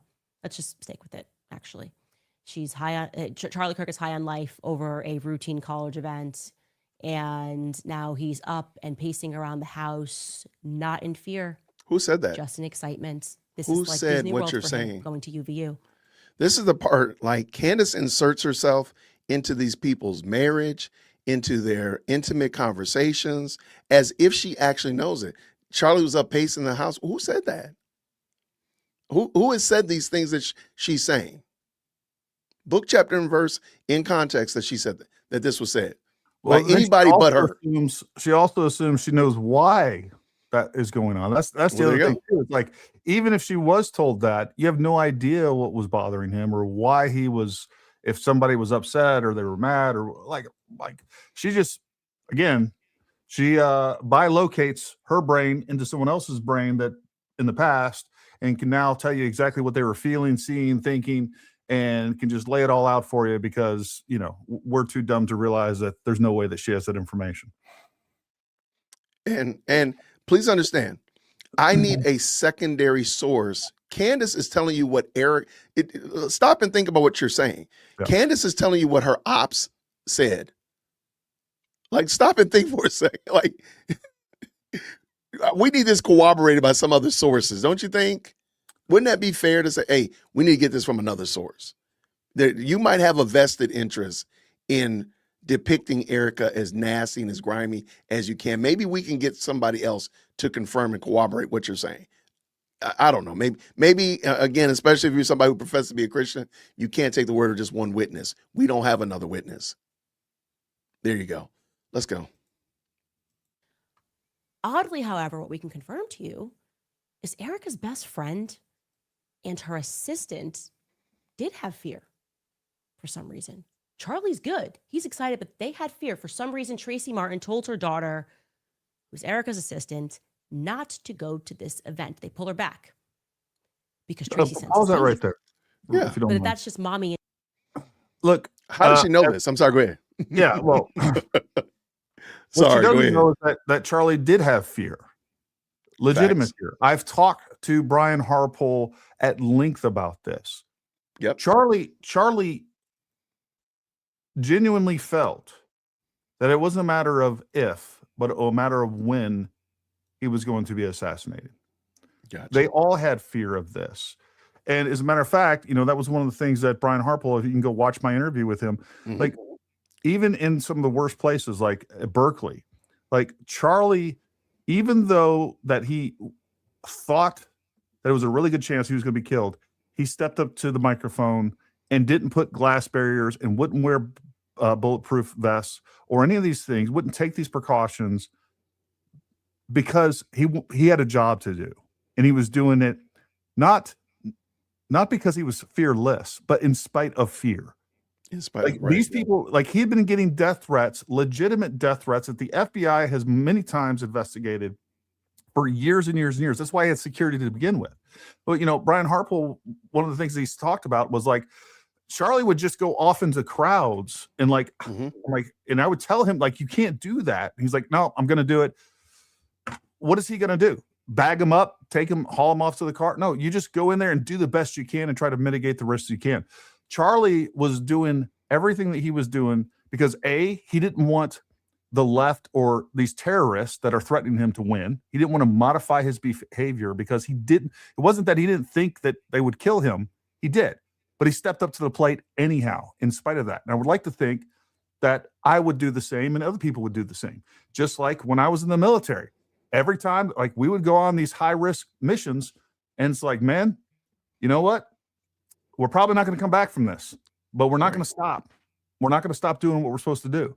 Like I know guys, and if you ever jumped out of an airplane in the military, it's like you hear a lot of horror stories. Every time you're at that threshold, you're like, this may not be good. Did you go anyhow? Lord, send me. That was his attitude. And she's saying that Charlie should have cowered in because he was afraid that he should have cowered and not went to UVU that day. That's what she said. That's not who Charlie is about. And it doesn't matter. And by the way, his wife, his security team were constantly warning him to alter his behavior, and he wouldn't do it. And so, yes, that's probably what got him killed. But again, that's in God's hands, right? Like like everything happens for a reason. And that's what Charlie believed. He actually had faith and was like, hey, you know what? It's going to happen. It's going to happen. God's in the middle of this. God's got his hand on me. And whatever happens is for his purpose. So he went out there in faith. He stepped out of the boat, was walking on the water in faith. That's what was going on. And now she's trying to turn this into some sort of crazy mystery that, like, obviously, because me, Candace Owens, if somebody tells me I'm going to be shot or killed, I'm going to go cower and not actually get out in front of the public. That's not what Charlie was going to do. Not at all. Let me real quick. I'm going to address Cantifa. And this is why I want you to realize Candace is playing you in 4K.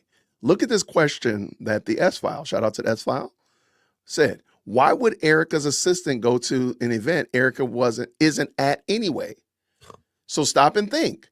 Why do you believe this story? If Erica wasn't even going to be at the event, why would her assistant go to the event? So that's going to have to be the question that you ask Candace. I don't have the answer because I don't believe that it's true. I believe she's lying to you. This now. That is such a great, like we're sitting here listening to the story. It's made up. It's a lie. She's like, well, why didn't Erica's assistant go that day? Well, maybe it's because Erica didn't go that day. Like so stop and think and yet that even stuck by me. So great call, S-File. And I said it yesterday, but I'm glad that you said it. And I love the way you pointed it out. Like, ask yourself that. Why is this story? Why do you believe this story is true? What is the evidence? And don't tell me she said it, because we've already got past the fact that she says things confidently. That's not you need some evidence. What is the evidence that you actually believe that this story actually happened? What is your evidence? I'll wait. I mean, y'all can hit me up at email, dearwokesy@gmail.com. Intuition. Are we to believe that she did this? She pulled her daughter back from this event and she declined to share that overwhelming mommy intuition with her best friend whose husband was going to the event? That seems selfish to me. Are we also to believe that Erica wasn't interested in asking her assistant why she wasn't going to do her job? What was her job? Erica wasn't there. You guys remember, Charlie was assassinated on a Wednesday. So if Tracy pulled her daughter back from going to work or going to the event on Wednesday morning, then presumably Erica, her daughter's employer or boss, would have been made aware. You presumably would have had to say something. that's why I think, like, again, this story doesn't comport. This doesn't make sense. Why was she going somewhere that Erica wasn't going? Yeah. Like Con says, this is a great question. Who would be there assisting? Who are you there to assist? This woman is lying to y'all. She's just making the story up. She's making it up. Please. And Cantifa are out there just right, just loving it up. Like she's making it up. We could literally skip to the next segment because we don't have to watch this because it's just made up. It's make believe. No, don't skip it. Let's keep going. Okay. I don't want to miss any of these. Hey, what are you doing staying behind here in Arizona? Didn't I tell you to go help Charlie at UVU? There's not to be some sort of a conversation? And if you're wondering why at all Erica's assistant would be traveling with Charlie, it's because she also doubled as an assistant on Charlie's show, and the whole gang was there. Remember Charlie's show? Blake Neff's there. They're bringing amazing Mikey McCoy is there. Wow, kind of weird that she wouldn't tell her work colleagues, hey, maybe don't go. My mom's got a bad feeling. How many people like just stop and think? First of all, I still don't believe the story is true. Sorry. You're gonna have to show me evidence that it's true. Think about this one, Gary. You work at a role and you are an assistant to Mr. Bigwig, right? And Mr. Bigwig is going somewhere. I'm sorry. Again, it's like the third level to Mr. Bigwig. And somebody says, hey, I don't have a good feeling about it. Your wife says you don't have a good feeling about it. Are you supposed to like cancel the whole event? Well, because somebody doesn't have a feeling about it? This is ridiculous. Yeah, like this exactly what you're saying. So, for instance, we're talking about an event that takes tens and tens of thousands of dollars, probably close to $100,000 to put this event on when it's all said and done. So they already got this plan. They already got this set up. They already got people coming in, flying in. They already have people booked. They've already advertised this stuff. So something that I can relate to is we put on firearms training courses all the time, right? Mm-hmm. So now I have people flying in to come to these training courses, not nearly as big as an event as something like the event they held at UVU.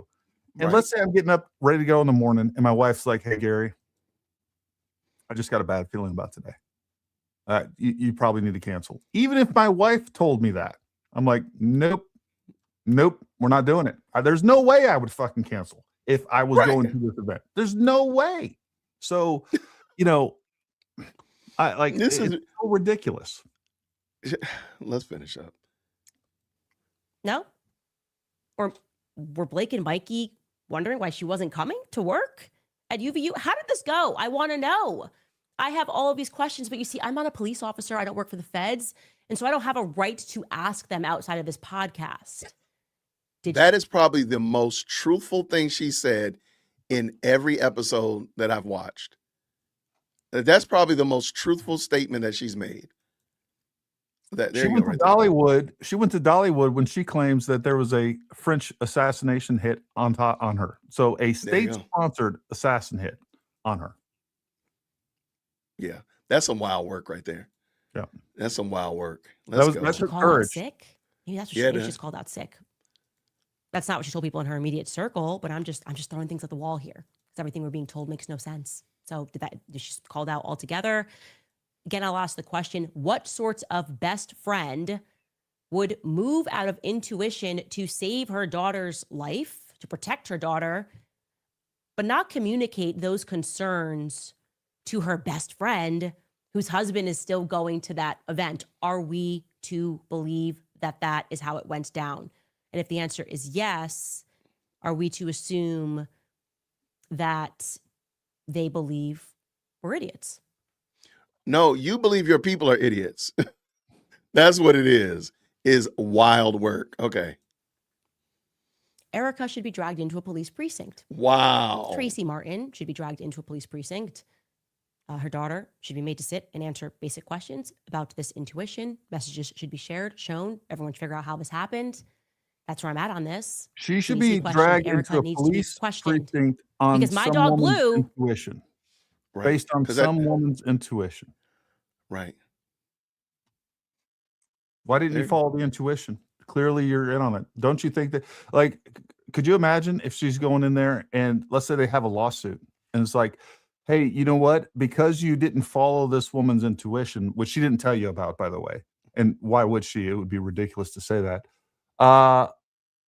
We're now going to hold you liable, civilly liable for wrongful death because you didn't listen to this woman's intuition that she didn't convey to you to begin with. That's what she's saying. That's what she's saying. That's this entire argument. That's it. I just want to know why she didn't astro project there since she did. She says she astro projects. Yeah. So I want to know why you did not astro project and know this ahead of time, because you say you got intuition. So why did you not? Because she was getting those dreams prior to. So therefore, she should. So I think Candace is equally as culpable as anybody else, because she could have been there and seen it and know and all that stuff.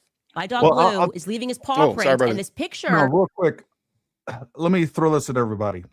I don't know. Do you fly a lot? You fly an airplane? Not a lot, but I mean, I'm familiar with flying. Have you ever gotten into an airplane and you're like, man, I have a kind of a weird feeling about this flight? All the time. Every time I get on a plane, I do that. And have you ever been right? Like, you're still here. Thank God. Thank God I'm not. Here. I was involved in a severe emergency landing, and we'll just say it like that. But Okay. that was like one of the times that, and this was in the military. I was sitting there.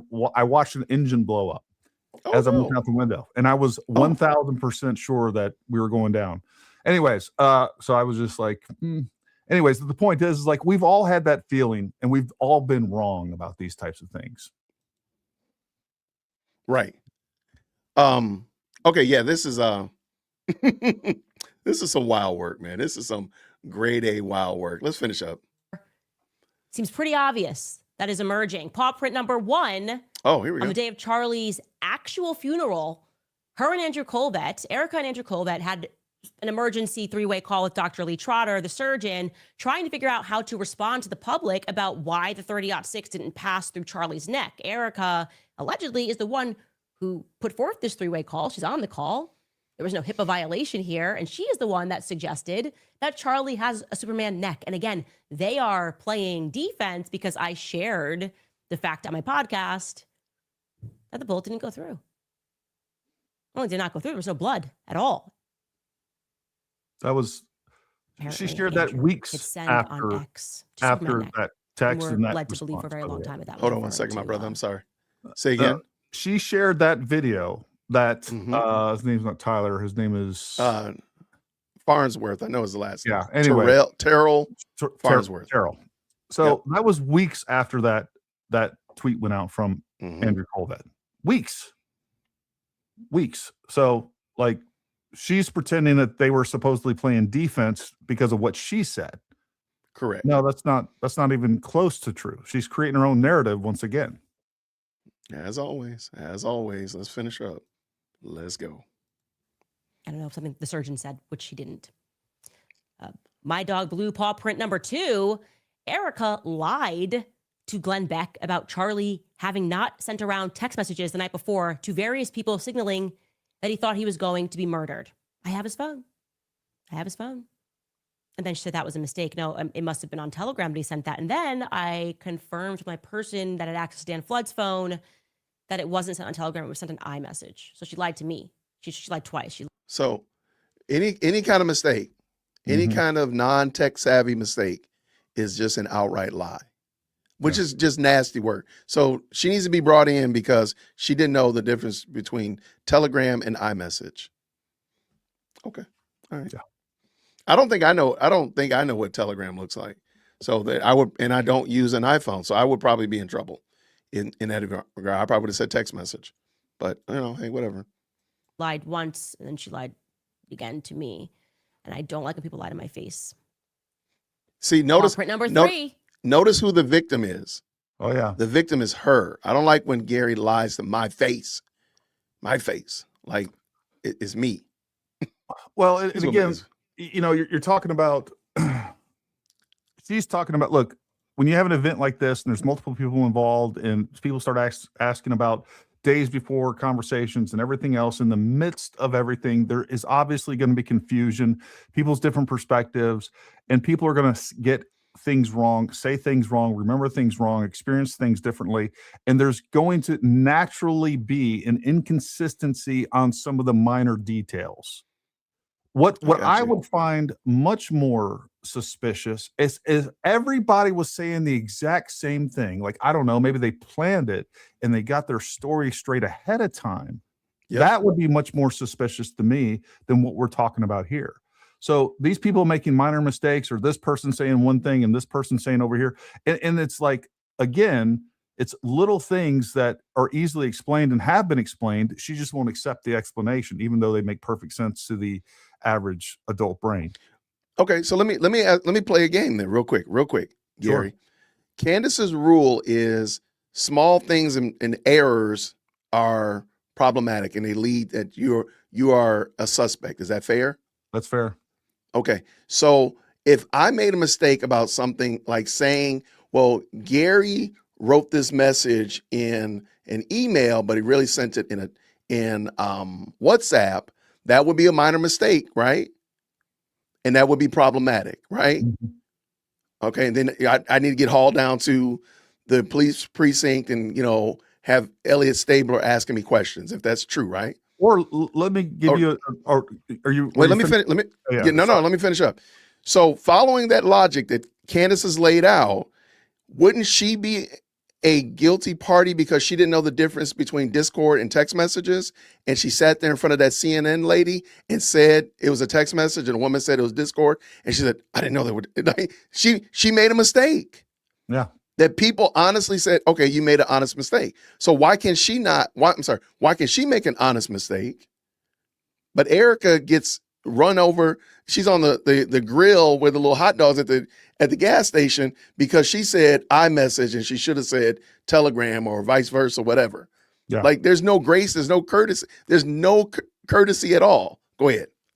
Or if you sit there and say that Tyler Robinson would never say vehicle, and in the same video that you are using to confirm what you're stating, 30 seconds, 40 seconds later, he actually says vehicle, I think that is an honest mistake, but she's definitely lying, right? And she definitely didn't go back and correct the record.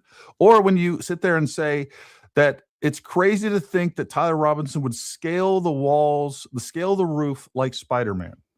And then and have never shown people that you can walk to the roof, from the walkway to the roof. The only thing that's separating is a 3-foot rail. She's never shown that. She's never talked about that. Or in her early podcast, which is I have a whole video on, where she says, my source confirms that the parents, and she talks about how great her source is, that the parents confirmed that it was Tyler Robinson, and not 10 episodes later, she's sitting there saying, oh, we had this story that the media told us that, the parents identified Tyler Robinson from the video. That's crazy. But when in reality, she was the very media that used her own trusted source to confirm that the parents identified Tyler Robinson from that original surveillance footage. I love it. All right. Hold on one second. Okay. Let's keep it going. Let's roll. No, make us smaller. Erica was at the meeting in the Hamptons when Bibi Netanyahu called and offered to take Turning Point to the next level, but she cannot remember that particular detail. Boys and girls, what is the picture that is emerging? We could do more paw prints, but this is a toddler show. 3 should be enough to have a picture that's emerging. We should be able to take out my handy dandy notebook and put together a picture here, a story here should be emerging. And the kids, you can just shout, what's happening here? What's going on? You're crazy. And that doesn't even account for all You're of a these lunatic. subjective oddities, vibes, like Erica's emotions, the Zoom call, the Shabbat Shalom book tour, Erica asserting to Barry Weiss, of all people, that Jew hatred is wrong, Erica allowing Ben Shapiro to open at AmFest behind her. Like I said, that was my clue something was wrong. When Ben came out swinging, I was going, oh, something's very wrong here. Erica welcoming the New York Times into their shared home. Basically, Erica here is pulling the LBJ. And what I mean by that is as soon as LBJ got into office after JFK's assassination, he reversed course on every single one of JFK's policies. JFK's enemies seemingly became LBJ's friends. Erica appears to be doing that to me strongly. I know for a fact Charlie disliked Ben. Why would you let him buy his way onto the stage? Charlie said no, for a fact, to more Zionist control at Turning Point USA. He signaled to the troops, this is done, it is over. Charlie said no to Bibi Netanyahu coming on his show. So he was done being bullied by Zionist dollars. Is that the energy that we're getting right now from Turning Point USA? I broke the story and people didn't believe me because it sounds made up. I'm not making this up. You think? There was a scheduled a few weeks ago for Bibi Netanyahu, Erica Kirk, and Ben Shapiro to film together something. Maybe it was supposed to be for the Super Bowl. I don't know, but it got canceled at the last second. They were filming something in Palm Beach. Oh my gosh. It got canceled last second. Man, that's terrible. Does that feel like the direction of travel that Charlie Kirk was going into?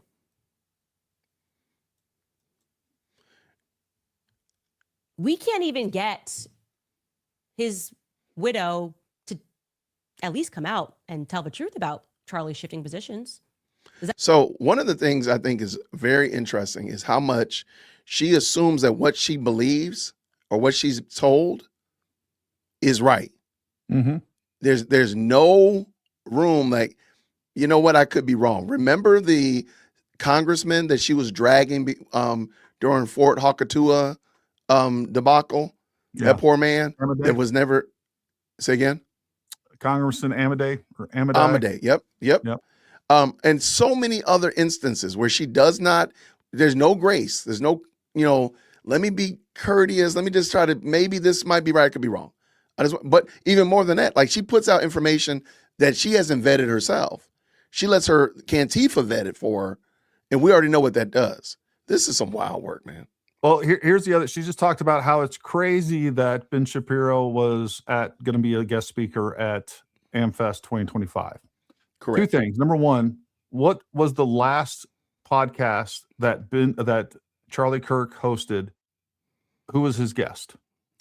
Released September It was not 9th. me. It was not me. Ben Shapiro. It was and by Ben the way, Shapiro. show my screen real quick. Just share my screen. Oh, hold on one second. Sorry. No problem. All right. So here is the 2024 guest speaker list. Guess who's there? Let me see. Can you zoom in a little bit so we can all let's get a little bit closer to it. There we go. There's Ben Shapiro right there. Ben Shapiro. Well, what do you know? Guess who was the guest speaker in 2023? I'm gonna go. Why don't y'all put in the chat? Who do you think one of the guest speakers was in 2023?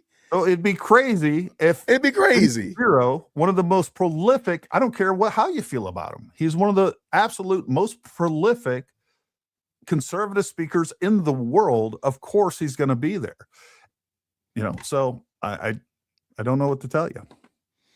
I'm right there with you. That not strike you as odd? Again, we're now in subjective territory. So, you're killing it. So let's keep it going. Let's roll. But does that not strike you as odd to at least say, as I would feel and as I have felt? Because your feelings matter. Screw you, Josh Hammer, and this person, everybody who was mean to him and stressed him out in those final days. We're not even getting that energy. And in case you still do not believe what I have maintained from the very beginning about Charlie, who had flipped his position on Israel, I want to show you this clip of Megyn Kelly, which is going viral from her appearance on Piers Morgan's show. Now, Megyn Kelly is not the person that I expected to be one of the very few people with a platform who knew Charlie, who simply did the right thing and told the truth. Okay? She has taken a ton of flack for that. I also want to be clear that her and I do not agree. She supports Turning Point USA. She supports the direction Turning Point USA is going into ostensibly. She disagrees with me. I just want to point out something. Notice she will always play somebody who affirms her. She will always bring in evidence that affirms her rather than your maybe you could show us the evidence that what you're talking about the assistant, the mom, all that stuff. Maybe you could show us how you came to that or any of the other slew of examples. But whenever it comes to a time where somebody could affirm her, somebody could back her. Oh, she's going to play that one, but she's never going why don't you show us the actual proof of this so that we can be like, oh, okay, well, Gary, I see what she's doing there. Do you see it, Gary? I see it, Jay. All right, it is. But no, it never happens like that. And let me answer the question about why Megyn Kelly hasn't come out against what she's doing. And it's because she has too much audience overlap. That's why. Yeah. That's why she hasn't come out and condemned. It's because she's a coward and she's not doing the right thing, protecting her friend, Erica, who this woman is accusing of murder and so much more. She's accusing her of murder. She's accusing her indirectly of having an affair on Charlie. Like, Yeah. I'm waiting. I've been waiting for her to claim that those kids are not Charlie's. That's what I've been waiting for. Yeah. I can. I'm curious. I can see that coming. Yeah. If it doesn't come. I'm very interesting. Let's go. On a great many number of topics. But at this juncture, I would probably crawl over broken glass to defend her, even if I didn't agree with her positions, because she showed that she has a soul. And apparently that's rare in politics. She showed and demonstrated that she had a soul when a good man was murdered in broad daylight in front of the entire world. And she had the courage to simply tell the truth. She said, yes, Charlie changed his mind of a topic of Israel. She believes that Tyler Robinson was the person, as she has said on her show. Again, we don't agree, but she thinks that it was Tyler Robinson who did this. And she agrees with the narrative that we're not getting a lot of details because it's making its way through its court system. My fault, brother. Go ahead. That hasn't. Apparently, somebody just said her audience. I didn't know this. Yeah, healthy, happy lifer. Her audience is already saying that it's only a matter of time. I didn't know that they were saying that, but I was waiting for it to come out. So that's doesn't surprise me at all. Yeah, not surprised one bit. All right, let's dance. Yep. Made her lie about what Charlie was going through at the end. Why is it Megyn Kelly? Charlie Kirk didn't make Megyn Kelly. Charlie Kirk did not employ Megyn Kelly. She wasn't making tons of money at Turning Point USA. Charlie Kirk didn't sweat and lose sleep trying to build up Megyn Kelly. Wow. But all of his lieutenants around him, they're silent. They're letting the lies fly. Wow. This is Megyn Kelly. I'm Piers Morgan, and she makes an incredible point that they're all coming after her. I don't know why she's always responsible for what I say, even though we don't agree. I don't even go on her show. But they don't go after people like Piers Morgan, who actually does platform me. Take a listen to what she had to say. And just on Candace Owens, you've been very supportive of her, not critical, even though she, I would argue, and I have to her face when I've had her on the show, I get on well with Candace, but some of the stuff she's been doing in relation to Erica Kirk, Brigitte Macron, and others, I do think is really regrettable, kind of conspiracy theory nonsense just for clicks and money. Why would you hesitate before criticizing her over stuff like that? I've criticized Candace many times over the years. We've had many public fights over the years. But isn't it interesting that you will, quote, platform Candace? She hasn't been on my show in several years, but I get all the hard time. Why am I getting that? You're the one, quote, platforming Candace Owens. She and I don't have that kind of relationship. Candace took a bunch of crap because she was very anti-Israel in the Gaza war. And it became a thing where you had to say she was terrible in her positioning. And then after Charlie died, she started questioning whether Israel had any role in it. And that's when they really tried to amp up the pressure on me to condemn her. And I refused because Charlie was starting to have serious questions about Israel, not just its role in the Gaza war, but its influence on American politicians, something he and I spent hours and hours discussing. So I had no problem with Candace Owens asking those questions. And I refused to condemn her because I was under pressure from these people who wanted me to. And then that morphed into then everything Candace said thereafter, with which I may or may not have had serious problems, that I had to, where's the condemnation? And it was all really about the Israel thing. And I'd rather die than bend the knee to these people. I'd rather die than bend the knee. It won't happen. I didn't raise my fist and say BLM, and I'm not going to condemn the people they want me to condemn just so that I can get a little pat on their head, on my head from them. It's a style that they use. I personally think it's kind of condescending, but I mean, I do it sometimes too. So again, like I told you, I can be condescending. I don't know why. Sadly, I hate to watch Megyn Kelly. I don't like it because all she does is exude pride. She's a prideful, arrogant woman that is not in any way, shape, or form humble. She could just say, hey, I'm just not going to do that and keep it moving. But the heavy chest beating behavior is, I think, is unbecoming. And it just, she says too much. She protests too much. when she says this, because she sits there and say she doesn't rock with Candace.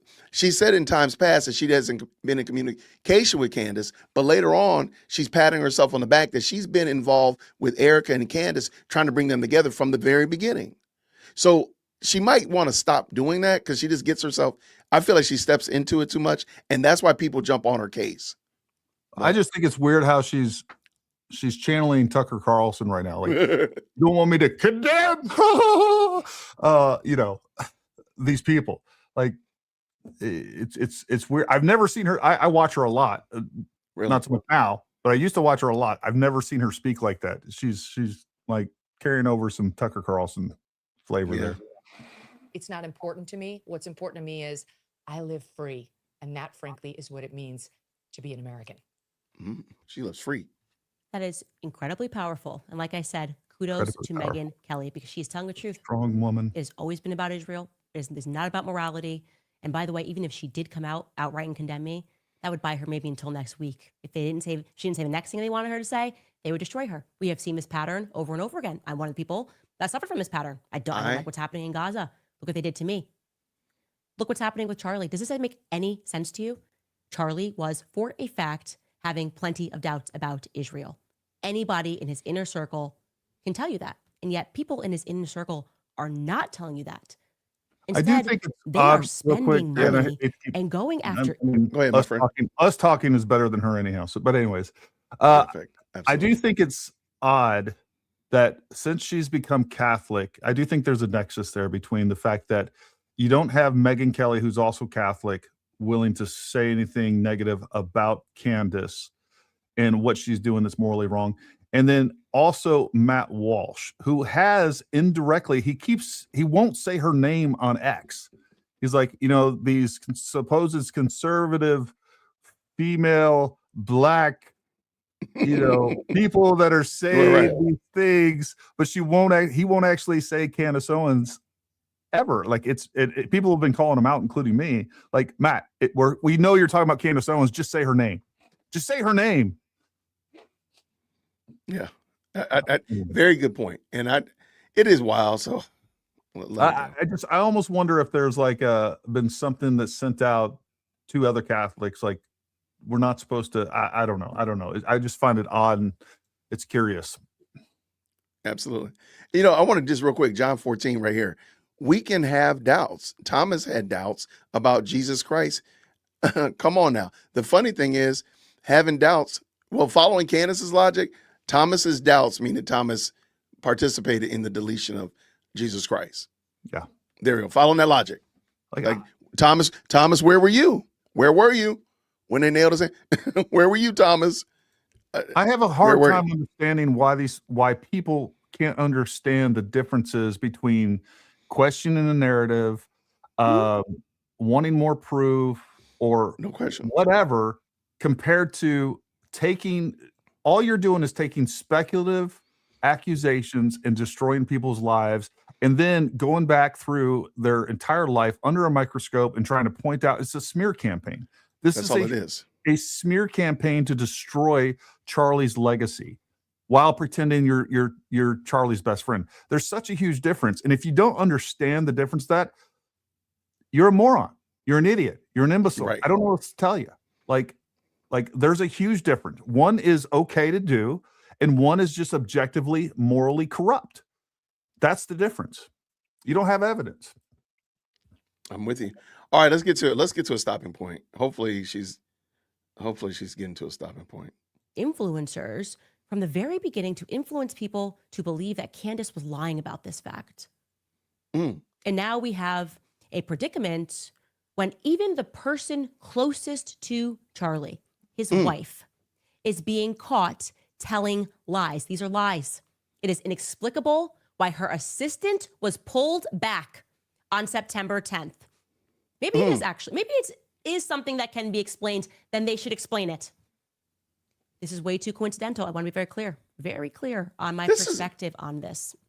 I believe this is a conspiracy. A conspiracy. I don't believe that this just keeps happening and no one can give answers, and that Charlie really was just so excited the night before that he slept in his daughter's bed, and we don't know what happened here. sweep it all under the rug. Nobody talk about what happened at the Hamptons. He just needed advice from Josh Hammer. It's funny because when we talked about this yesterday, when she has this problem where she wants to get somewhere. It doesn't matter what obstacles get in her way. She would be a terrible robotics coder because robots have to learn how to move around certain obstacles to get to the desired result. You can't just go over everything. You're not going to be able to go through everything. You're going to have to be able to adjust and make some corrections. When information is given to her, it doesn't matter how many people have told her about the Hamptons. She's going to keep telling her own narrative, even though people that were there have put themselves on camera and said, my name is Jim Bob. My name is Sally Jane. I was at the Hamptons. Here's my flight number. This is how long I stayed. And this is what happened. She still won't believe it. Mm-hmm. She it's almost as if nothing has ever happened. Nothing has been said. But whoa. Let somebody agree with her. Oh my gosh. She's going to sing that from the rooftops. But when somebody contradicts her, she cannot work with it. That is some wild work. Let's get done with this, man. Oh. Asking us to be really stupid right now. And I'm asking you to join me in refusing that order.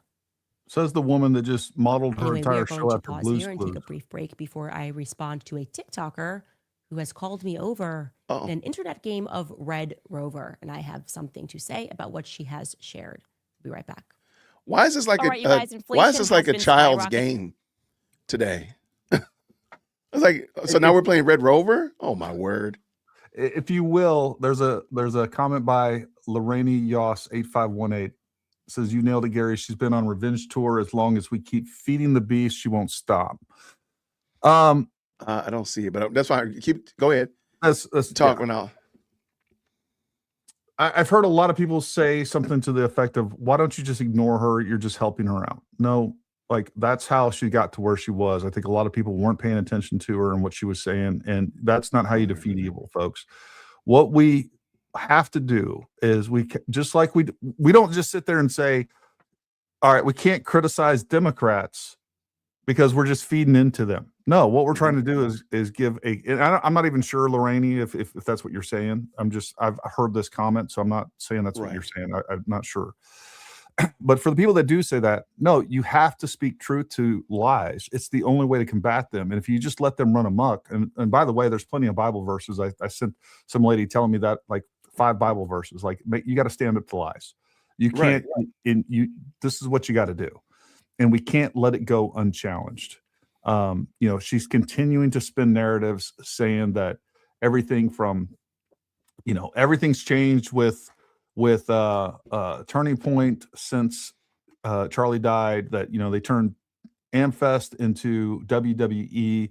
There's a lawyer, I like to call him Dances with Wolves, it's Wolves and Finances, saying that she broke the law, that she, by Erica, broke the law by endorsing JD Vance. Well, that's crazy word.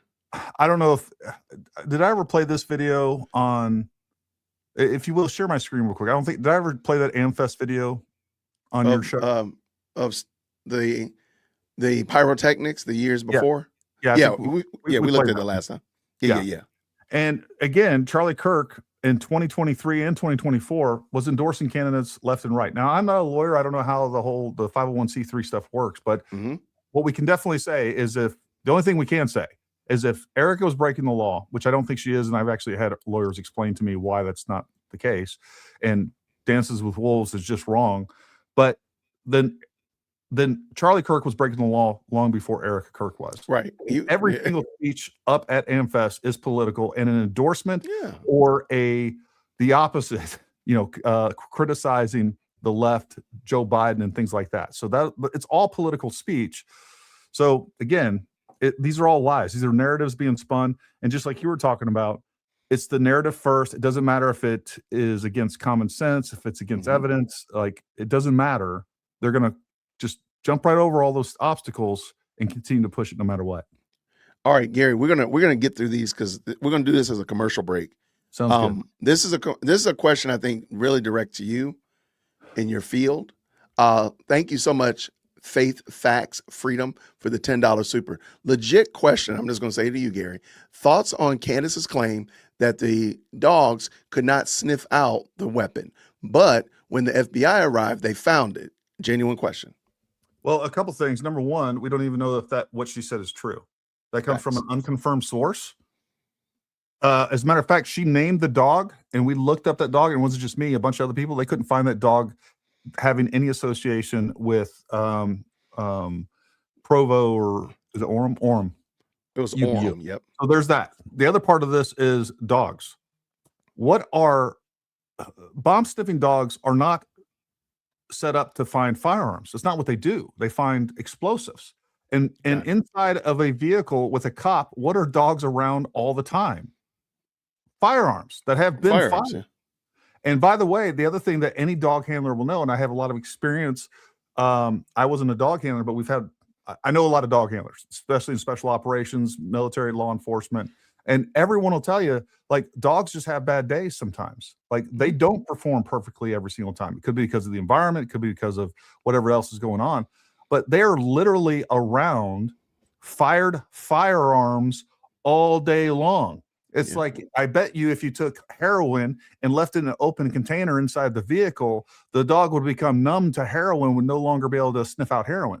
So we don't even know that the story is true to begin with. And even if it is true, it doesn't indicate anything. And number three, dogs just have a freaking, like, they don't always perform perfectly every day. Right. I'm right there with you. Thank you, man. Appreciate it, Gary. What does Grace Papa say to this? Pray for Candace Soul t-shirt. Okay. We can make it happen. We got our obscure YouTuber t-shirt. Shout out brand new member, Monk Day. Thank you so much for becoming a new member. I think that's on your channel, but thank you nonetheless. Thank you so much, Pazzy, with the 5. Since Candace's lawyer is in the FBI building, does Gary think she could be an asset? If so, what is she trying to accomplish?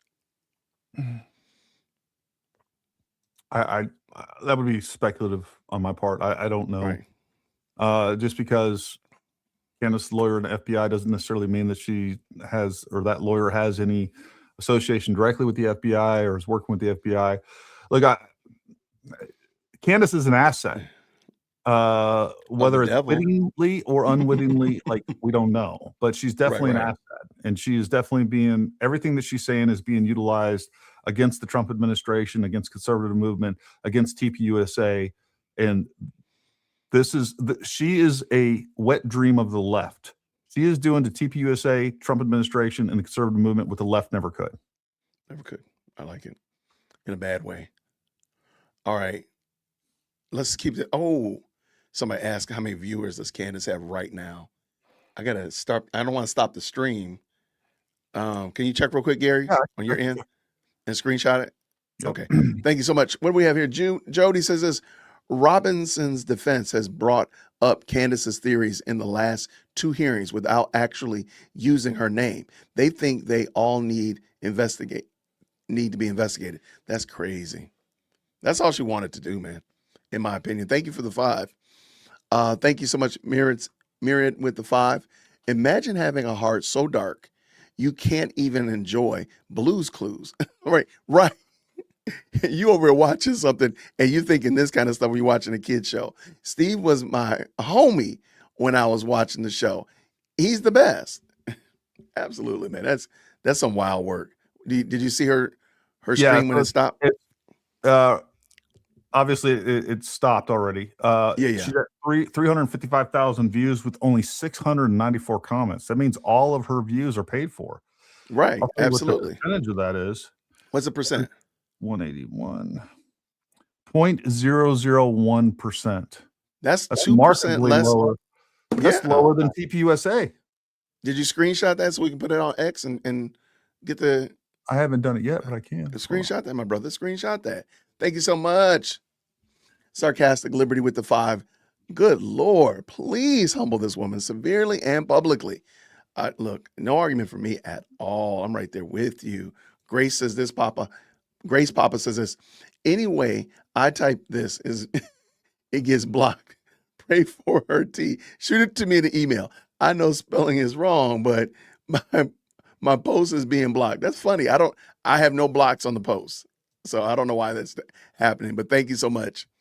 Thank you for the 5. Frank spoke of telling Charlie the day of he didn't feel comfortable that day, and Charlie waved him off. I do remember that because he went to the restroom after he talked about that. So yeah, good call out. Thank you again with the 5. So was an Erica assistant for something before she became CEO or after? That's a good question. Did Erica have a role at Turning Point that she had an assistant before she became CEO? Okay, that is a fantabulous question. I don't know. We might need to hold on to that one. I might need to hold on to that and look into that. You know what I mean, Gary? Yeah. Okay. Sorry, I was reading comments on Candace's video. I'm back in the game. I'm locked in. What are your thoughts? Locked in. Stay focused. What are your thoughts on the Catholic organization headlining Candace? Matt Walsh joining her. I'm done with these spineless talking heads. Cheers. Did you have an opinion on that? I think I talked about that on my channel that day. Yeah, I mean, it's a real shame. I don't think she represents anything that is absolutely. Look, the Catholic Church is using her the same reason the Daily Wire and TPUSA is that she is a prominent figure. She's marketable. And I think they don't realize it now, but she's doing more damage to the Catholic Church because I think overwhelmingly Catholics are going to, be upset about this. Right. I don't know. I haven't looked into see if that's true or not, but I would imagine it is because I see people all the time saying, "Hey, I'm Catholic, and this is not anything that represents me or my faith." So I think it's unfortunate. I don't know what else to say about that. No, I'm right there with you. Jody says this, and I should have did it today. After listening to today's hearing, Candace has talked to Robinson's defense. She is mentioning the same stuff they mentioned in court today, and that's sad. Was there a court hearing today? I think there was a hearing today, and I was out of the office. I gotta go watch that. Jason and Gary, the facts are in now. Will you have the guts to live stream Erica when she's taken into custody? Mike, thank you so much for the 5. Absolutely. If Erica gets taken into custody, we will absolutely talk about it and stream it. There you go. Is that fair? Yeah. There we go. Thank you, Grace, again with the 2. The last interview Charlie Kirk posted was with Ben Shapiro. That's kind of wild. And see, that's why I'm saying like Candace thinks that her audience is deflected because that is a very obvious error and if you watch the interview, it's not combative. It's very friendly and such of that nature. So it's not like Charlie hates Ben Shapiro, blah, blah, blah. Like they're clearly having a good conversation. So, but Candace just thinks that her people are dumb. And I think you all know she thinks you're dumb. Thank you, Amethyst, for the 5. I hope the state has someone to follow her lives so they can argue against the defense when they use her assumptions, man. I hope they don't, but I think that Candace is less of a factor in the overall case than people. Look, nobody's taking her seriously. And the fact that the last questioner would even think that, like, that's what boggles my mind. Like, no law enforcement is taking this stuff seriously. They think Candace is a joke. And the fact that somebody would come on here and say, oh, you know what? She's going to be hauled into custody. Do you not think that TPUSA has been investigated thoroughly by the FBI? They've been questioned. They've been investigated. They see what evidence there is over here that could point to TPUSA being involved or be guilty of anything. And they have this mountain of evidence over here that shows that Tyler Robinson did it. And he's confessed across multiple platforms. There's DNA evidence. There's surveillance evidence. There's the fact that his parents have testified. They said that he related guilt to them. They are the ones that identified him on the surveillance. That was confirmed by Candace and her source. So, like, there's so much evidence and there's so much investigation going on behind the scenes that The investigation hasn't stopped. It's still going on. They're adding evidence Absolutely. onto Tyler Right. every day. And of course Yeah. they've investigated TPUSA and Erica Kirk and everybody else involved. Yeah. I left you a message on private message. Okay. Shout out to, thank you so much for the 2. Candace has made conspiracy seem fake and gay. No, I'm right there with you. Thank you so much for the 2. Very kind, and keep it going. Truth Rising. Gary, am I blocked on X still? Same name on X as YouTube. I don't know, Truth Rising. If you were blocked, it was probably for a good reason, but I'll check. Okay, there we go. Gary's going to look into it. I think Erica's woman's intuition advised and warned Charlie that Candace Owens was dangerous. You know, I think there's a case to be made about that. Thank you so much, Amethyst, for the 5. And also, please pray for Erica. I cannot imagine how she will feel after this. Lord, give her strength and peace. I agree with you. Haley, thank you so very much for the 5. I agree 100%. Also, did you notice yesterday she had a comment complimenting her outfit because people have been mocking her fashion sense? You know what? I did not catch that. You're right. Yesterday, somebody complimented her on her Super Mario Brothers sweater she had on. And she's like, what sweater are you talking about? Oh, that sweater. Oh, that thing. I just got that in London at a little shop in London because I'm not elite. Hey, Truth Rising, there's like 30 Truth Risings on here. Let me see. Was that Truth.Rising? Is that what it was? Yes. Truth.Rising. Okay. He's going to get you taken care of. He's going to get you squared up. Sending Erica and her children prayers for protection. You got it? No, I'm still not seeing. Is it Truth 17 Rising? I don't know. I'm not there. Again, I hit Truth.Rising looking for people and accounts, and there's just so many of them, and it's not the same icon, or at least not showing the same profile pic. Let me see real quick if I can find it so I can pull it back up on the screen. And that'll be my last, and we got to get this going because I don't want to be here. Keep my people held them hostage all night. They love being with us. They love hanging out with us, man. We're the dynamic duo. We're ebony and ivory, man. That's right. There we go. If anyone else calls you ivory, I'm going to kick them though. I'm trying to tell you. If anybody else calls you ebony, I'm telling you, man. All right. You know what? I think while we finish this up, shout out to End Time Prophecies. No question, no comment. Just pure love of the game. Thank you so much for the 2. I appreciate you. What do you got here? All right.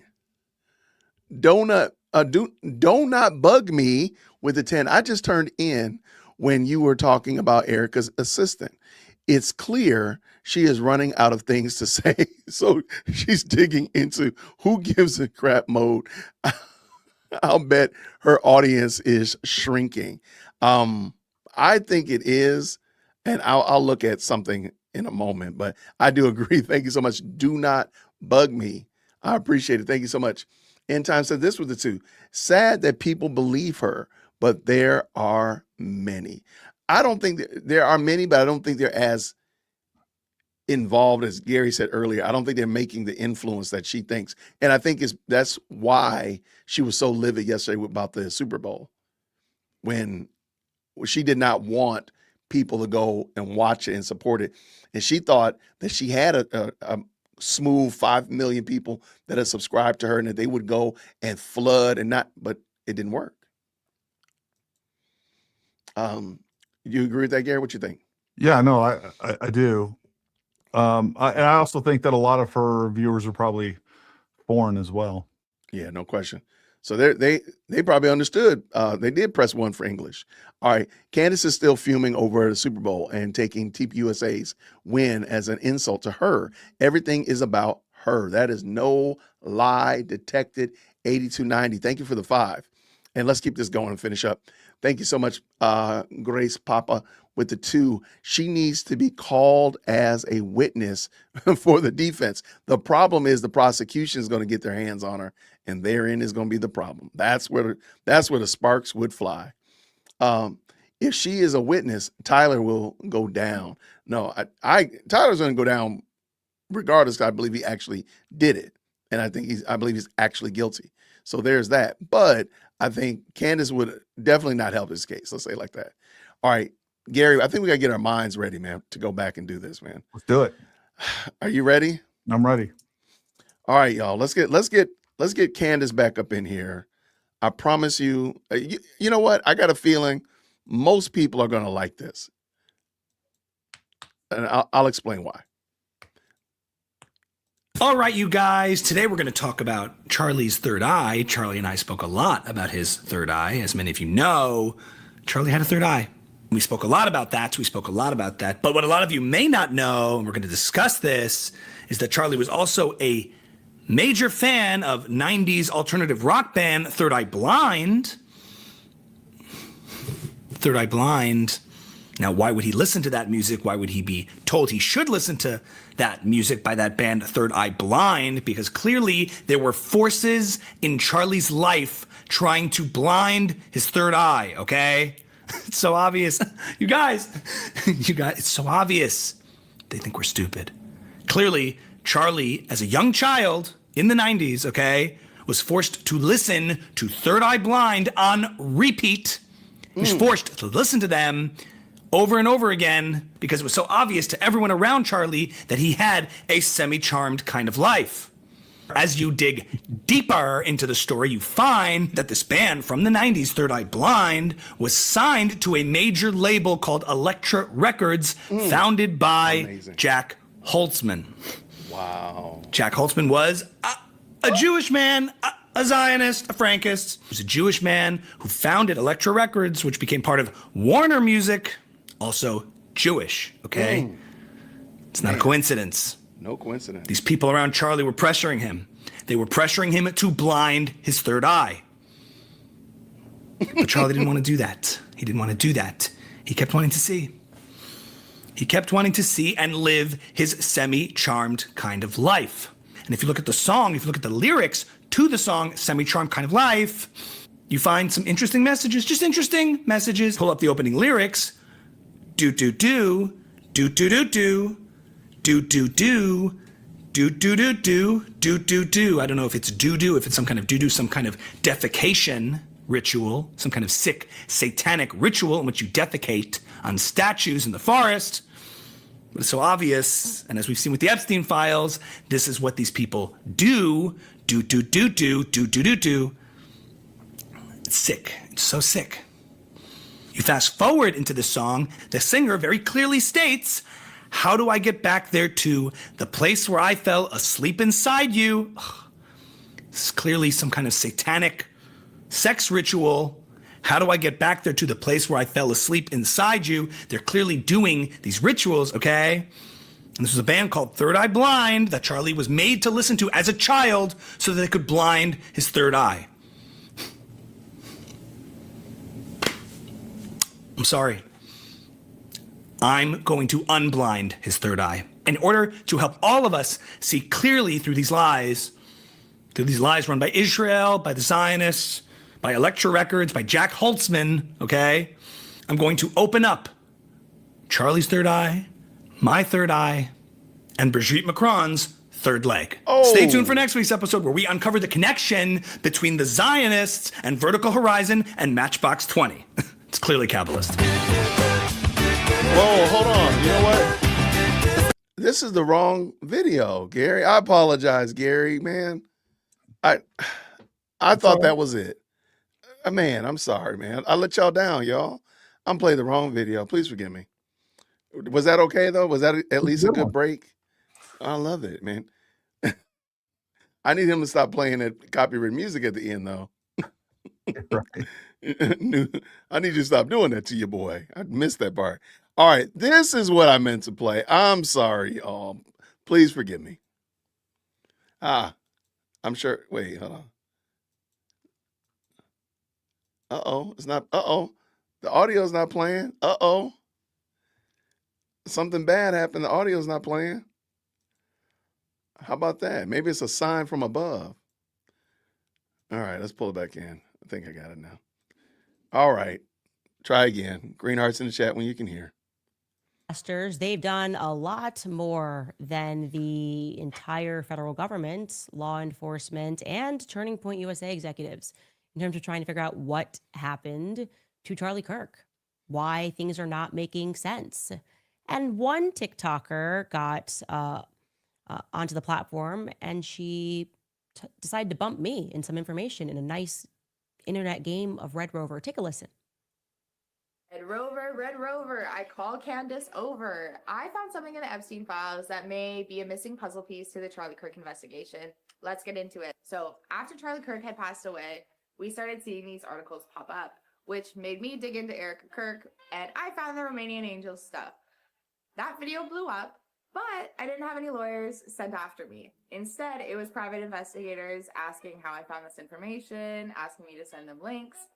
I knew at that point that I was on the right track, was suspecting that Erica Kirk could be involved in something bigger than what we're being told. So I kept digging, because in every homicide investigation, a potential suspect is the spouse, especially when they have so much to gain, right? Now, this article that was posted shortly after Charlie Kirk's assassination by USA Today states that Erica Kirk worked as a real estate agent in New York City for the Corcoran Group.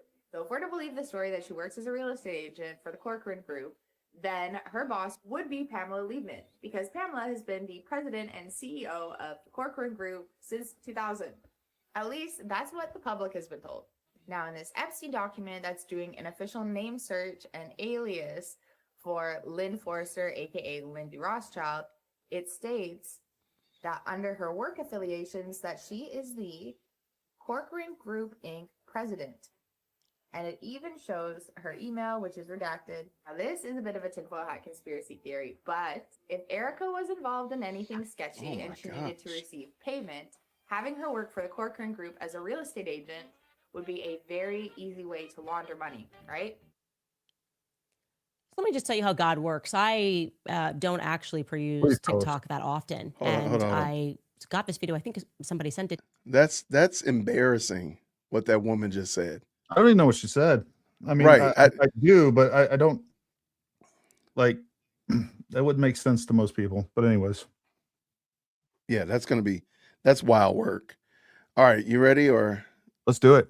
All right, let's finish up, man. To me.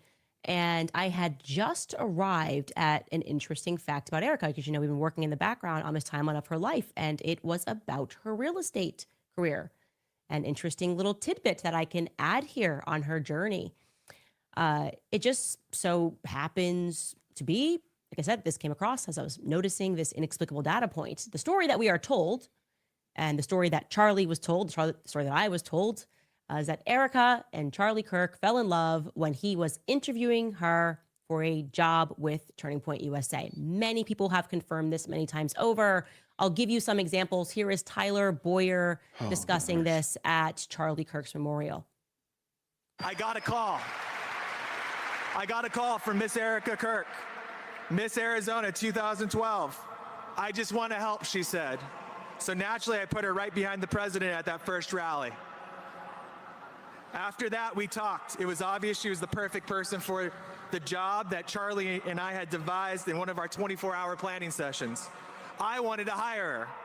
I only had one problem. Charlie Kirk wanted to date her. Okay, he tells that story. And by the way, he's telling the truth. I was around for that. I just had to scroll in through my own text messages. Here is Erica similarly telling the story herself. Take a listen. He got finished with his burger and he just sat there and he looked at me and he's like, you know what? I'm not going to hire you. And I was like, that's fine. I don't need this job. I'm doing plenty of other things here in Manhattan. He's like, I'm going to date you. Okay, so this is a job interview. And I'm going to show you one more example of this. She tells Megyn Kelly this on stage, and this is even after his assassination. So take a listen. When I met Charlie, the only reason I sat down with him because I thought it was a consulting position for work. I did not date in Manhattan. I saw the pits of hell of the dating pool through my roommates. So I can tell you, going back in my text messages with Charlie, that this date thing happened September of 2018. We discussed it. Like I said, I was basically like his wingman, and very much enjoyed that. I was very pro Erica and him getting together. I can say that as well. So Charlie interviewed her in New York. That is true. So it's fair to say that all of her super spidey sense, intuition, blah, blah, blah, goes out the window because she just said that she was very pro Erica. So anything that she says, go ahead. No, I was just going to say, all of her superpowers and her intuition, and she couldn't even see the person that was going to ultimately kill Charlie. It's crazy. Yeah. Crazy work. True, because she was looking for a gig with Turning Point USA. And I find that now to be very strange, weird, that she would be looking for a job in politics at the exact same time that she apparently received her New York real estate license. Yeah. So October 2018 is when they began dating in earnest. That is the very month that Erica receives her New York real estate license. She begins dating Charlie Kirk. I'm going to show you that. Here is her license, and I'm going to show you how you figure this out. This is a snapshot. You can see it says this real estate license is valid until October 24th, 2020. In New York, your real estate license lasts for 2 years. Think of it like a driver's license. You have to get that license renewed, and it's every 2 years. So if it expired on October 24th, 2020, that means that she received her real estate license, we can assume, on October 24th, 2018, right when she started dating Charlie Kirk. I just thought that was super interesting. That didn't exactly. Imagine how dumb she thinks you are to think that because she got a real estate license, there's a lot of people. Well, I live here in Atlanta. A lot of people have real estate licenses, and they don't do a lot with them, but they have them. Whether it be to do, again, they don't do a lot with them. So imagine her thinking the smoking gun is the fact that the woman has a real estate license. That's crazy work. That's crazy work. Like, oh, that's the reason why you know something's suspicious, because she had a real estate license that expired 2 years after she just got it. Okay. Exactly.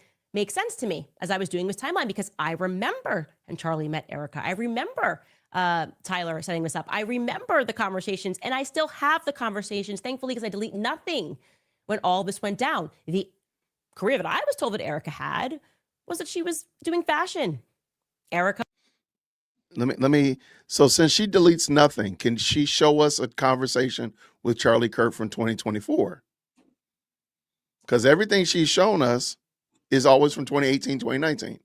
Or 2021, 2023, 2022. Yeah, so I want to see you having a conversation with Charlie anytime after 2020. I'll go with 2020.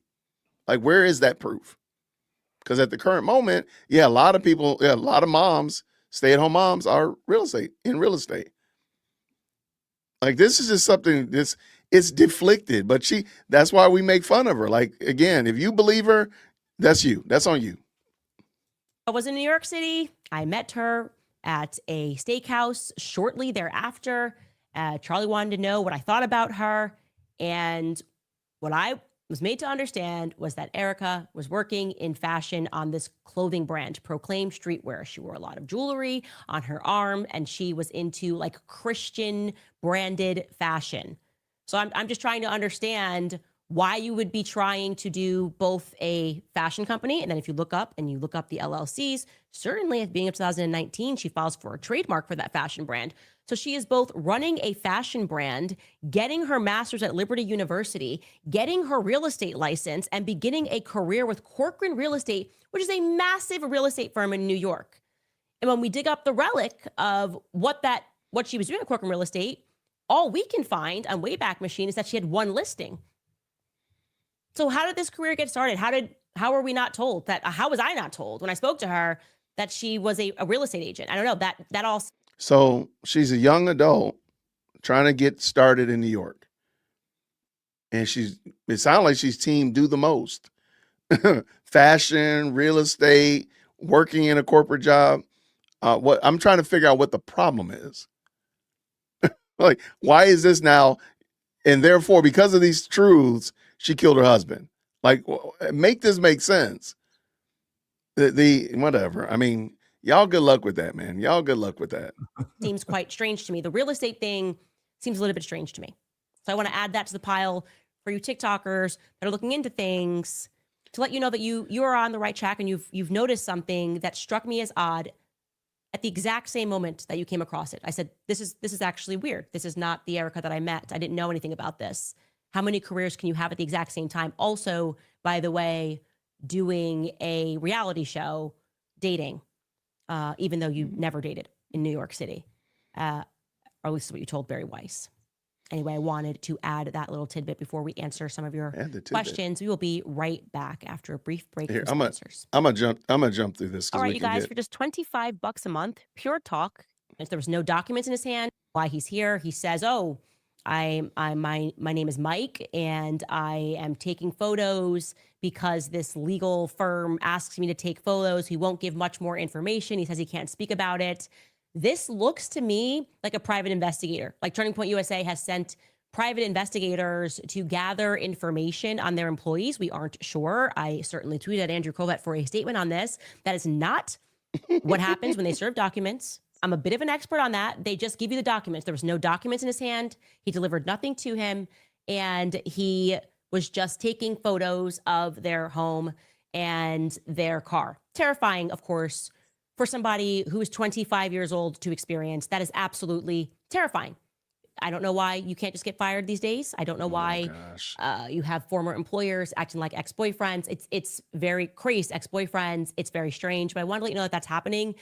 Turning Point USA former employees are going to move because they don't know what Turning Point USA is doing. They are going to move to take down their GoFundMe on Thursday of this week. So I wanted to once again promote it. If you would like to support the Turning Point USA employees who have been fired, you can go to GoFundMe, the Purge Fallout Fund, and hopefully we can help them as they get their lives restarted, because they worked 20-hour days, and of course they 20-hour did not days. see any of the billions that are allegedly coming in from Pierre. They didn't get to stick around. They got to be emotionally manipulated to believe that Charlie was in the office working.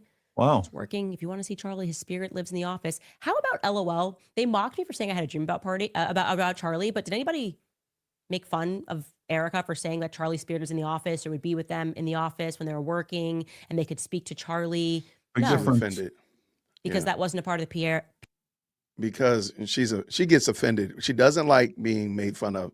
And a lot of if you look at her show, a lot of it is trying to make right or address people making fun of her, whether it be her throwing out, she'll say LOL, XYZ, ABC. You know, that's something that she's really offended by. But go ahead. What were you about to say, friend? No. There's a big difference saying, hey, his spirit's in the office. Like that's different than he came to me in a dream, and now I'm going to use this dream and take it as evidence that somebody is guilty of something. Gary, let me ask you a question. I asked a couple content creators this today, and I want to see what you think. Now, Candace has gone on record and said that Charlie Kirk came to her in a dream and told her that Andrew Kovett betrayed him. Is that fair? Yeah. Okay. So let me make sure I have it again. Charlie Kirk came to Candace in a dream and said Andrew Kovett betrayed him. Is that fair? And that's basically, she said, I don't think she actually said that directly, but that was the clear. They betrayed me. Right. They betrayed me on my left, and who came in on his left? Andrew Kovett. Yeah. Right? Okay. Yeah. Now, she's now saying that it was Erica Kurt who betrayed him, right? She's saying that pretty tacitly. And she's actually exonerated Andrew Kovett. Andrew Kovett was working on behalf of Erica Kurt, whatever. She was the mastermind that facilitated his deletion. Is that fair? Yes. So did Charlie lie to her in her face in her dream too? Yes. Okay. I just want to make sure I had it right. I just want to make sure. Charlie Kirk lied to her in her face in reality and in the dream. Good gracious, man. You know what, man? Don't lie to people in their dream though, Gary, man. Don't be that low down, man. Don't be that low down. He not only did it in real life, IRL, but also in a dream. There you go, man. So there you go. His wife deserves everything she gives him now. PR campaign to attack Candace Owens no matter what she says at all times. Yeah. Even when it's totally sensible. I had a dream. Charlie told me he was betrayed. And I'm feeling like that's a fact check true. You agree with me? I feel like that's, I give Who is she myself talking a to? fact check true I don't on know. that one. One of the voices in her If you guys head. would like to support our show, we have new merch on the website. We're gonna pass on also that remind merch. you guys that our temptation to side with the lie. There's also the psychological operation that is being run by these people to convince you that you are immoral for having an immoral perspective, quite literally trying to invert reality. Who is saying this? And I don't know. I just want you to feel encouraged to Be stand up to encouraged. these people, You like stand Charlie up. did in the end, to stand up to these bullies who are trying to force you into their perspectives by putting you under duress in one way or the other. I just want to encourage you to keep doing that. Be Like I encouraged. said, the Be more that we encouraged. tell the truth, the more exposed they become. It feels to me like the entire frequency of truth is raising right now, and they are threatened and they are thrashing. It feels like we have the devil by the tail, and I wish Charlie could be here for that. I do. And I'm so happy, like I said, I am so happy that he died with his soul intact. I'm so happy he died. And he stood up. That's all I He heard. said, no more. I'm right. Can you done with this. imagine Lying doesn't mean anything to me. if Take it. somebody else I in want the real people in my life. TPUSA camp had said that? Right. They'd be Can like, you imagine that? look, they're happy he died. Right. Oh my gosh. Yeah. They're happy he died. Proof. Right. Look, they're guilty. They're guilty. They're Mhm. happy. They just said it. Yeah. That is some wild work right there. Oh my gosh. This is some wild work. I think it's interesting how every episode or every couple of episodes, we're getting closer. We're revealing this and this and other. It's always this constant drumbeat of something next is coming. Something is coming next. Because remember, Fort Hawkatuah was supposed to be the end all. That was supposed to be the it. It was going to be so compelling. She's going to give you so much proof that the U.S. government was going to have to come out and admit their involvement it. in the Charlie Kirk assassination. And then There here you comes Mitch Hammer Time Snow. Hammer the time. most unbelievable, retarded narrative ever made. Whatever. Yeah. All right. We're almost done. Let's get done. My life. So anyway, getting to some more of your comments today. I see I have gone off, but I think I was chill. I think I was okay. We'll see when I log off. James Gray writes, if I lost my significant other the way that Erica did, I'd be honored to have someone like you fighting alone for the truth. I wouldn't try to shut you down, lie. If I lost the one that I love and I was innocent, why would I lie? Like I said, the lies can't be explained. Short of trying to convince people that we are stupid for recognizing the This lies, is or wild. we are immoral for sensing that this is really wrong, that she should be out here saying what he was going through in the end. Short of that, no. We are all in agreement here. And we are, by the way, the majority. Oh, The No, you're minority has more money. not and even a they little have bit. more power. Not even a little bit. Not look, even a. I'm actually even done blaming Candace. It's her idiotic followers that are the problem now. Like her cult members are actually worse than her. That's fair. You know, like they are pushing this stuff and out there doing all the things that they do. Like they're the real problems. And I used Correct. to tiptoe around that a little bit. I don't want to offend people because I do think that there's some people that I will give them a pass, like kind of get wrapped up into this innocently. And then I do think it's an indoctrination over time. It's incrementalism. And that's the way that Candace has worked, right? It didn't start off crazy. Started off with a little bit of reality based. And she was even confirming the narrative, by the way. You know, her sources confirmed that it was the parents that identified Tyler Robinson in the surveillance footage. Confirmed that. But then it got a little crazier, a little crazier, a little crazier. And I do think people get wrapped up in this. But at this point, if you're a part of this, you are the problem. And you need Jesus. Like you need some help because none of this makes sense. And you're still participating in evil. Absolutely. Let's finish this up. We're almost done, man. We're about to round these bases. Woo. Thank y'all so much for hanging in there with us, y'all. Power, but they don't have any real power. There's no substance there. It's threatened by us simply saying the truth and growing more audacious in saying the truth, which is why I want to also shout out Carrie Prejean Baller, who they are now, because she stood up during that hearing and said, what even is anti-Semitism, Seth? Actually, what did you even do at the Hamptons? You pressed Charlie. Well, Laura Loomer and the deranged Zionists are saying there's whispers that she's going to be kicked off of the religious committee. because she won't bend the knee to Israel, because she is being exactly, or she is mirroring really the attitude of Megyn Kelly. I'm not doing this. I'm not bending the knee to evil. It's so obvious that all you care about is Israel. I'm a Catholic. That's what Carrie preaches. I'm a Catholic. That is wild that she says all you care about is Israel. Ma'am, that's all you care about. Mm-hmm. Like, you're not going to convince me that Candace doesn't secretly love Israel. You can't beat those charges because all she talks about is Israel. You can't tell me that she's America first. You can't tell me that she's even her own husband first. I mean, her own kids, nothing. The only thing she cares about more than Candace Owens is that sliver of land the size of New Jersey in the Middle East. Prove me wrong. Speaking of which, I think since she's talking about this exact hearing, if you don't mind, share my screen and let's play Nate Livingstone's video. I think that's worth. Let me hold on, remove this, add this to the screen because this is a very, very compelling video. All right, let's drop it. I want you guys to look at side by side Candace Owens today versus Nazi anti-Jewish propaganda. Spot the difference. Es ist eine kleine, wurzellose internationale Clique, die die Völker gegeneinander hetzt. It's Jewish supremacists. They had everything to do with the Civil War in America. They excel at creating the false dialectic, the North versus the South, the left versus the right. You got to wake up, especially if you're in America, okay? And they come over to America, and kind of the story that we're told is, oh, everyone just came with the clothes in their back and like made it big in Hollywood or made it big in modern psychology. And I'm like, no, America was a young country. We were very like susceptible to all of these things. Jewish people were the ones that were trading us. Jewish people were in control of the slave trade. They buried a lot of it, control the media. They just do. Okay. One way or the other, Zionists control the empire medias. And it's only through actually engaging and reading these books that would never become movies, these books that you are not allowed to read, that you can truly understand like what's happened in this country, because we all recognize that something's not right. Wake up to who publishes these books and keeps us warring with one another. Christians versus Christians, right? Christians versus Muslims.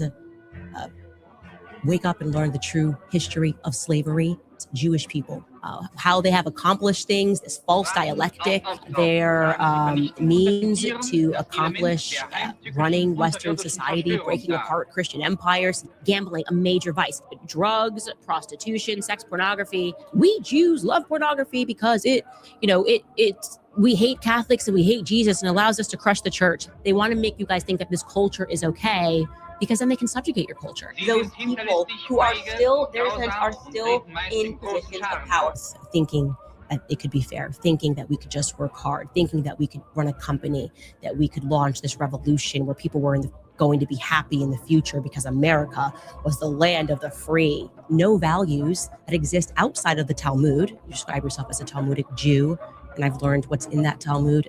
They think that we're animals, that they have a right to own us, that they have a right to make us worship them, that they have a right to lie to us, that they have a right to sue us and take everything that we have, that they have a right to deceive us. They will become whatever they have to become. They are like their brains are wired. It's a pathology. Their brains are wired to lie. Zionists. I've never seen anything like it. Raised generation people to think like I did. Like, oh my gosh, like we have to make sure that a Holocaust never happens. We have to support Israel. Nope. Now we are reading the books. We're learning about how you've executed this. You've blindfolded the entire world to what you are. And what I think you might be is possessed by a real demon. This is for them a religious philosophy, a racist perspective that we are goyim, meaning cattle that are meant to be herded and ruled over. And there's a lot of people, and would they, if they could, mass kill everybody in this country? Yeah, they would. I believe people are psychopaths. I hate all of you. I think you guys are all a part of the same demonic entity. Wow. Your God is Satan. You guys are Baal worshippers. You will continue to kill and sacrifice children until you feel that demon rewards you. And I stand against Candace, you're intense. Yeah, this is how I feel about these people. They are satanic, right and left at the top. There's no life in these people. This is the synagogue of Satan. There wow. you go. Dang. But don't worry, I hadn't seen that yet. Anything anti-Semitic. No, it never says anything anti-Semitic. Wow. I think they need to mix in the beginning, the senator or the representative, whoever it was, that was saying Candace Owens has never said anything anti-Semitic. I think that would be the bet. That would be really a good start and end to that. Does that make sense? Mm-hmm. I might have to remix that when I get done. All right, let's finish this up, y'all. Thank you so much to the best live chat on the internet. Let's go. Oh. Doctrine. Our doctrine is not that we worship Bibi Netanyahu. Our doctrine does not teach us that Israel is a country that must be worshipped because you're putting people in there that say that they're Jews. No, actually, Jews abide by the commandment not to kill. There's a lot of killing going on in Gaza. I don't even know if we have that video to show of what Gaza looks like today. If you have it, you can run it. If not, you can see it because I just put it on X. You can go to my X feed and look at what Gaza looks like today. And if that does not spiritually disturb you, here we have it. If this does not spiritually disturb you, if you believe that God's people did this to fulfill something, goodness won. When you look at Gaza, that's a real estate deal being done by very evil people. And I believe they're going to be cursed. I believe they are cursed, actually. Those are not, God's people didn't do that. Don't even think about it. You don't got to know anything other than how you feel when you look at that. When you consider that there are children that are buried beneath that rubble, that is all you need to know. How you feel is all you need to know when you look at that. And when you watch them thrash as they try to explain away why that's okay, like it's a part of some prophecy. Whose prophecy? Who is your Lord, actually? I'd like to know. I'd like to know who yours is, though, Candace. Like, this is the part where, and earlier when I said Candace doesn't give the gospel, she doesn't give her audience any hope.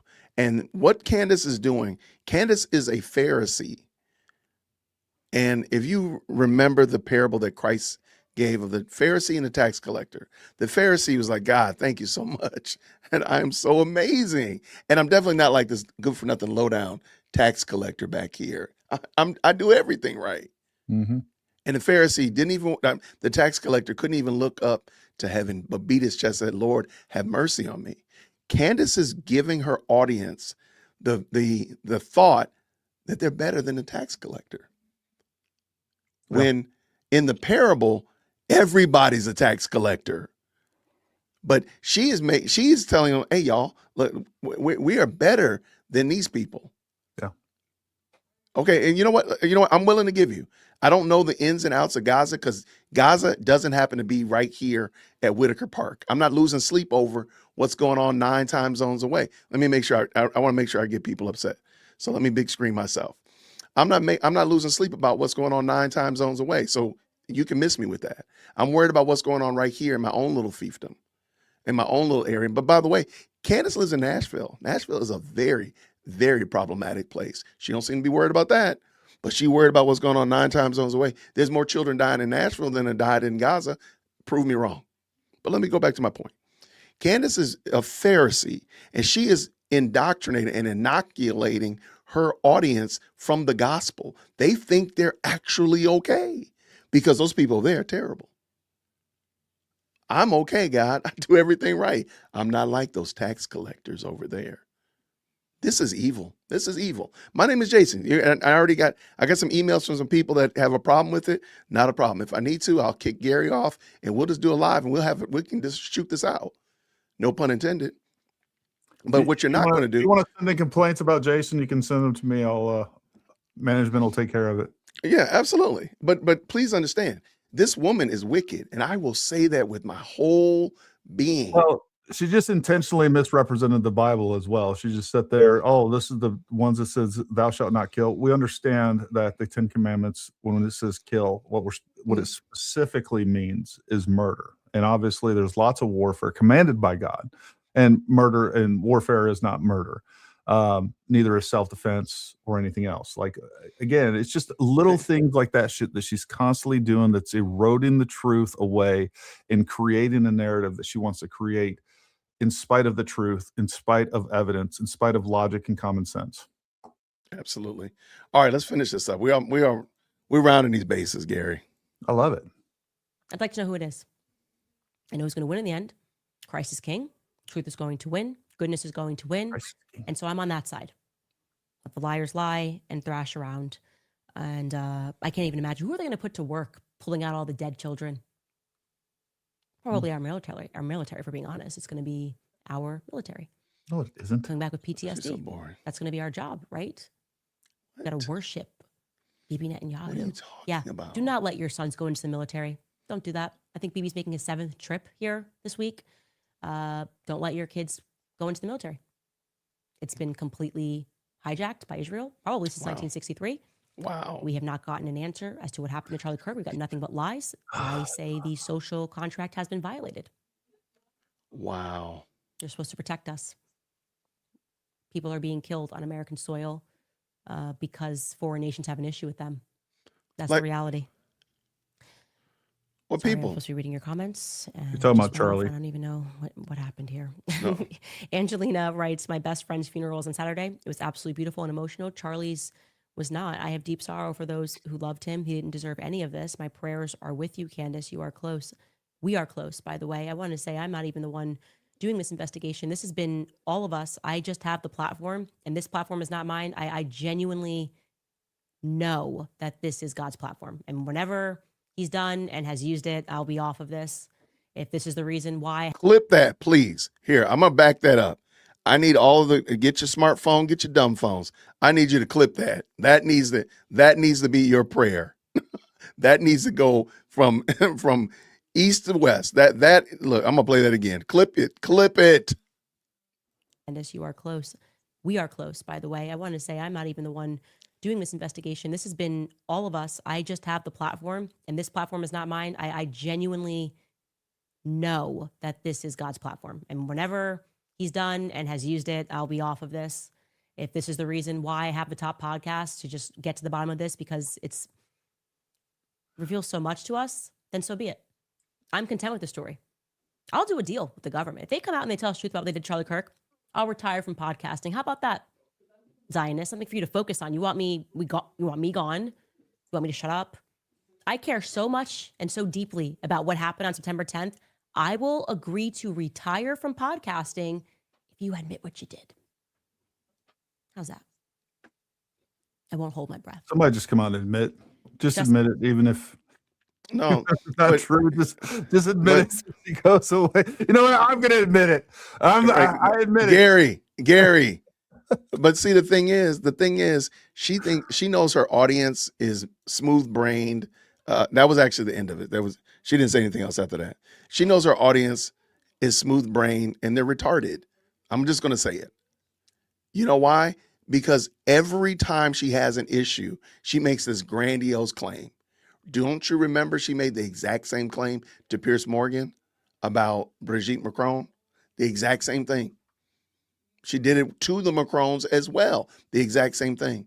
I bet you if we go back and look in the crates, she did it with Cardi B. She did it with anybody else, making these grandiose claims, and she's never going to do it. Oh, wait, I apologize. She also said if her husband or Erica Kirk told her to stop, that she would. Yep. And look where we are. She has no intention. It doesn't matter, Gary. You could get out here and say, look, man, you can show videos, cell phone data, metadata, footprints, and say you did it, the whole gambit. She still won't stop. And she will not retire. She's just a liar. Yep. She's just an unequivocal liar. All right. Did you have somebody ask a question? And I want to bring it in a second, but let's hit these up real quick. I know some people, and this is the one right here. Shout out to Adam. Thank you so very much for the 2. He says this, how's her super chats? I think that's a great question. I'm glad that you asked. I would like to show you how her super chats are doing. This is why I believe she came, because she was not supposed to be on this week. And I know you're going to be like, Jason, that is some small print. I appreciate you saying that. No problem. Okay, here we go. Today's super chats. She brought in $1,059. I'm not making a front about that. It's the amount of support that I want you to zero in on. She had 80 super chats. That's where the problem is, in my opinion. 80 super chats. She had 110 yesterday. That's the problem. Like, these numbers are going down. On last week, she had 196 super chats. That was pretty good. That's excellent. But notice these numbers are going down. That's what I need you to look at. So even in the support range, I mean, she still brings in bread. Nobody's ever said that she doesn't have people who are willing to give their hard-earned money to support an evil, wicked woman. I'm not saying that. What I am saying, however, is the amount of support is dwindling. So thank you so much, Adam, for that question. And I appreciate it. when you have, let's see what we have here. When you have basically 430,000 views and you only have 80 super chats, I mean, I would think it'd be significantly more, and obviously it has been more in the past. Yeah. My favorite, chocolate and vanilla duo. LOL. Just kidding, Gary. Shout out. Thank you so much for the 5. No, we're not going to do that. Should we play like Ebony and Ivory? Like the black and white cookie. Like, can we do that? Like, can we play Ebony and Ivory? We need to get that license. Now that would be good. We need to make that happen, Gary. We need to get that. Erica is a better woman than me because I'd have already been to Tennessee to knock on her door. My name is Kelly. Shout out to Kelly. Thank you so much. Yeah. There's got to be a reason, Gary, why this has gone this far. Do you have any ideas?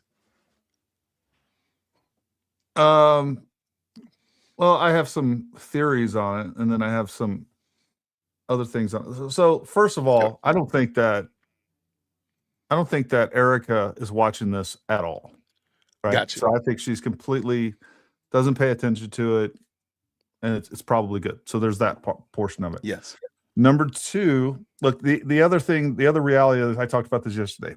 You get into a defamation suit, which again, I've told you guys, like, and you guys have seen how many times that she's talked about Paramount Tactical, Gary Melton, and the obscure YouTuber on. I mean, she has made a point, her and her surrogates, to defame me. She has outright said that I'm being paid by TPUSA, which is a defamation. It's a slander. It's libel attack on me, trying to undermine my independent journalism and everything else. And then tries to say that because I reached out to Andrew Colvett and asked him a source, just like a good journalist would do, that because of that, when she's seen the entire, and I've talked to her directly on DMs, by the way, about this. So she knows the facts of this, but yet has continued to push a narrative, even though that she knows it's a lie. So that's a slander on me. So I have looked at, and I'm continuing to ponder a defamation suit.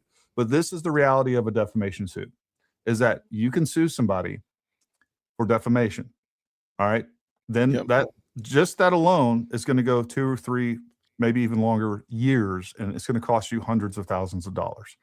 Then what they're going to do is they're going to countersue you for anything that you said about them. And it turns out now you're looking probably 5 years and $200,000 because you're defending against additional court case. And then you don't know how it's going to turn out. Like, you don't know. And it's extremely exhausting mentally, resource-wise. So, and then, does it from TPUSA's perspective, does that mitigate the damage or does it worsen it? And nobody knows, right? So now they're going to, it's like, even when they sent the cease and desist, like, she's going to make a thing of that. The fact that she's suing it, she's going to weaponize that against them. And even if they win, let's say it's proven in court that she defamed them and I think it obviously would be, right? But what does that prove to her followers? The damage is done. And all of them are going to say, oh, that was unfair. They were trying to attack her freedom of speech. They were trying to attack her investigation. She was on it. She was on this path of shining light on this whole thing and proving that and the whole system went against her. Israel, Jews, they banded together. Erica had a Jewish lawyer. That's what it'll be. Oh my gosh, yes. That's what it'll be like. The lawyer she picked, there was a Jewish partner in there somewhere that once shook the hand of Bibi Netanyahu. Like, it's going to turn into another conspiracy. So because they have a bunch of lawyers talking to them and advising them and weighing out those options, the chances are they're probably picking the right path and just forgetting about her. And when they for all I know, they could be getting geared up to sue her. I don't know. Right. But those are just the realities of a defamation suit. Okay, I got you, brother. Thank you, man. All right, let's get this done so we can round these bases. Jason, my sarcasm failed. I was 100% joking about Erica being taken into custody. I live for the day Candace Owens dives into her own dumpster fire. And by the way, Mike, thank you so much for the 5. That's actually the message that I sent Gary in private message when I said, hey, Gary, check your private message, because I knew that he wasn't familiar with you. So you know what that means, Mike? You need to go over to Paramount Tactical and harass him in a super chat. You need to harass him in the live chat. That's what you need to do. There you go. Yeah. But I told him in the private message that I was like, I think he's joking. Well, the crazy thing is you and I both get messages like that all the time that are like people are being serious. real. Yes. Like you're gonna owe Candace a big apology when Erica is arrested, and my gosh, Andrew Cole that is arrested, and the whole thing's blown open all because of Candace. Yeah, she's gonna crush it, man. Sorry about that, Mike. It's all good, man. Thank you so much, Mike, for the 5. What did we say here? All right, Lambert with the 5 says this: George got his laptop broke for saying, wowzers, 5 million people are watching the TPUSA halftime show. Candace snapped. You know she did. You know she was watching that. You knew she was watching it. Oh, he got put in timeout. Mm-hmm. Numbers crashing. Attack Erica for views. I mean, thank you so much for the 2. And I don't see any lie detected. I'm right there with you. I think that's what she's doing. She's ratcheting it up. That's what I mean. Do not bug me again with the 5. This is the stupidest crap. I can't believe how dumb they are. Who gives a blank? Flies. Candy is a master story weaver. To me, I don't think she's really that good. I don't think she's a compelling storyteller. I think she puts together things. If you want to believe them, it's a master story. If you want to tell me that Gary is a good for nothing lowdown, and I already believe that Gary is a good for nothing lowdown, that story is going to be wonderful. If on the contrary, however, if you're trying to tell me that Gary is a good for nothing lowdown, I'm like, I don't know about that. I feel differently about that. I know some other things about Gary. I don't believe that he's a good for nothing lowdown. That story doesn't work. So in my mind, Candace's stories don't work because there's so many problems with them. I mean, she concocted a story today with that woman, that poor assistant. Like, what was that supposed to mean?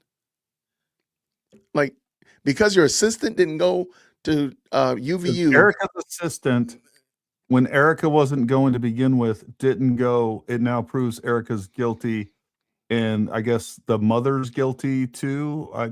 Right. It's hard to follow. Hey, I did just post a picture of George right after he said that. Oh no. Yep. Y'all This is George. You got put in timeout. There you go. That's George. That's right after he said you have to put a laptop on his lap though, or like a broken tablet or something. His laptop's over across the room. She threw that thing. She threw it. Oh, I see what you did there. Well played. Well played. Don't you say anything else, George? I'm in charge. Another thing about this. He's like, I kind of like Kid Rock. This Kid Rock. He got caught watching the TPUSA halftime. Please. This Are you watching that? Oh no, it's something else. I'm watching OnlyFans. You're wild.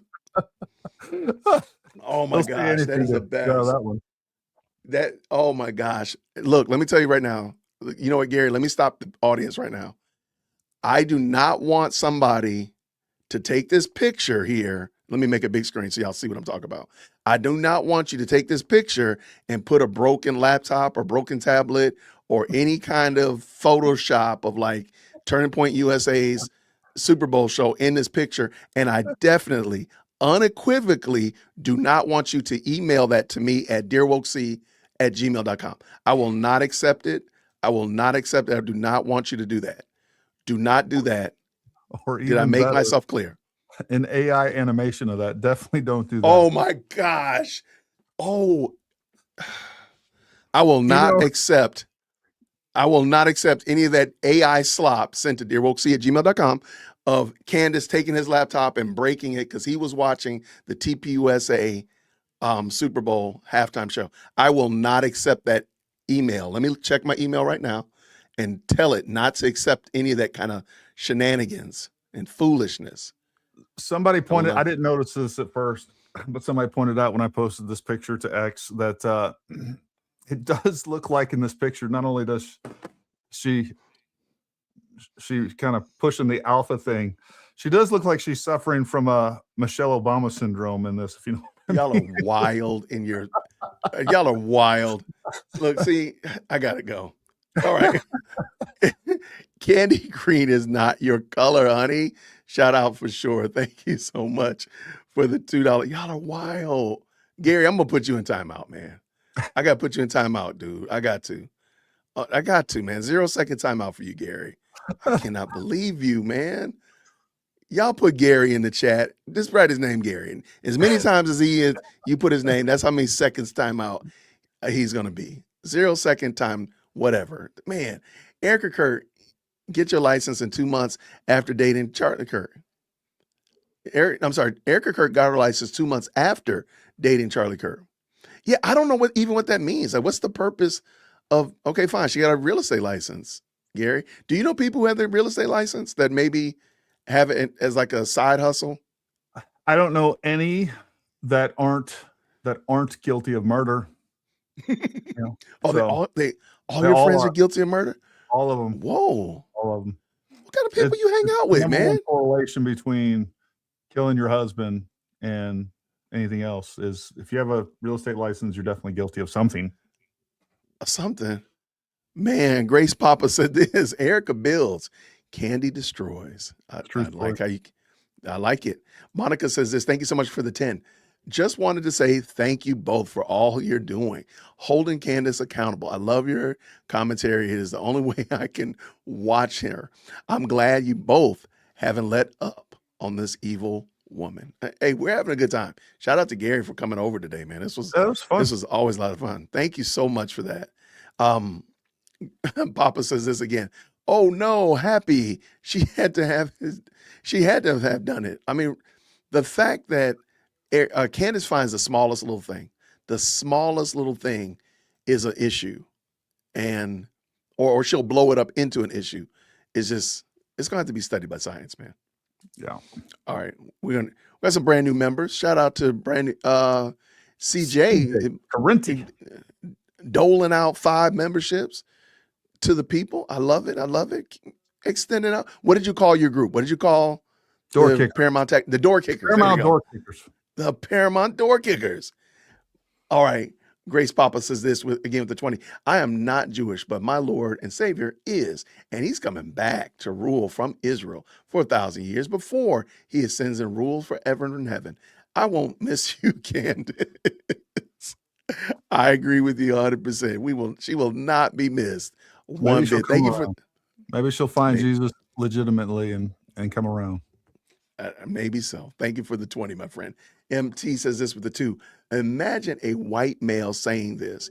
YouTube would ban him. I mean, some of the stuff Candace gets away. That's why I'm always just kind of head scratching. Like, how does she get away with some of the stuff she says? Some of the stuff she says is wild. Rounding these bases, let's get ready. Thank you again with the 5. She's not spiritually disturbed by the over 30K unalived in Iran for protesting in under a month, which is a good point. She laughed and downplayed it. Did you see that video? That episode? Yeah. Then, I'm sorry, they didn't start a war. Shut out, man. That's a great point. She was, downplayed it. It's all about BB and wanting land. She's Hitler's illegitimate baby. Prove me wrong. I don't think I can, Phantom. I don't think I possess the ability to. Thank you for the 2. Gary, can you prove I'm wrong? I mean, that's the standard now. We just launched baseless accusations, and you gotta come to the table and prove that you're innocent. Yeah. Well, what does Phantom say this? Stop it, Jason. You disrespected the Pharisees. Yeah, good point. I didn't mean to do that. Shout out to all the Pharisees. I think the Lord allowed a demon to take over Candace. I'm trying to figure out where the lie is. Thank you for the 2. I appreciate it. What does Lori say? Thank you with the 20. Thank you, JWhit and Gary and all the amazing mods. And I'll just add that we appreciate y'all. Thank you so much to the mods. Y'all crushing it. Yeah. Thank you for that. And with my mods, I noticed I didn't announce tonight, and because I kind of forgot about it yesterday. Anyways, thanks for showing up, even though it was short notice. All my beautiful mods. Absolutely. Reform Chick says this. She has told military in regards to Iran to not follow orders. Get dishonorably discharged. Who cares? Direct quote. This woman is evil. Shout out. You're right. I mean, you remember that? Did you hear her say that? I don't think I heard that one. I did hear that one. Mentioning. Continued freedom. Shout out with the 5. Jared. She's a truth seeker, putting her limitless incompetence on display in front of 30,000 wine slop followers and 400,000 Lithuanian bots. LOL. Great show. Thanks so much, brother. Thank you so much for that. And let's finish up right here. No question, no comment, just pure love of the game. Thank you so much, Makes. I really appreciate it. Thank you for the support. All right, Gary. Yes, sir. I think we went over everything. Did we hit all the high points or low points, whatever you want to call them? Yeah, I think we hit everything that we needed to hit for today that we haven't already hit 100 times. Oh my gosh. Where do you think Candace is going to go from here? Personally, I think it's only going to get more and more ridiculous. So there will be something else. It depends, since the nobody's running to clamor after her commentary. So I think she's going to come out. I'm not going to be surprised if, as you said, like Erica's kids are not her own. But I won't be surprised. I will not be shocked when that happens or when that comment comes out. She wants these people to hate her because really at the end of the day, she hates Turning Point. She hates that Charlie was able to do with Turning Point what he did, and she hates it. And she wants to see that thing burn. So in my mind, in my opinion, that's what we're going to see. So anything that will keep that going, I think is going to happen. But the problem is they just showed her on Sunday that, no, we're not going anywhere. So that's going to be a problem. But that's my thought. What do you think? I think the halftime show is going to be, we're going to be able to look back and see there's a couple of turning points along the way of this entire thing. And I think the Wachuca story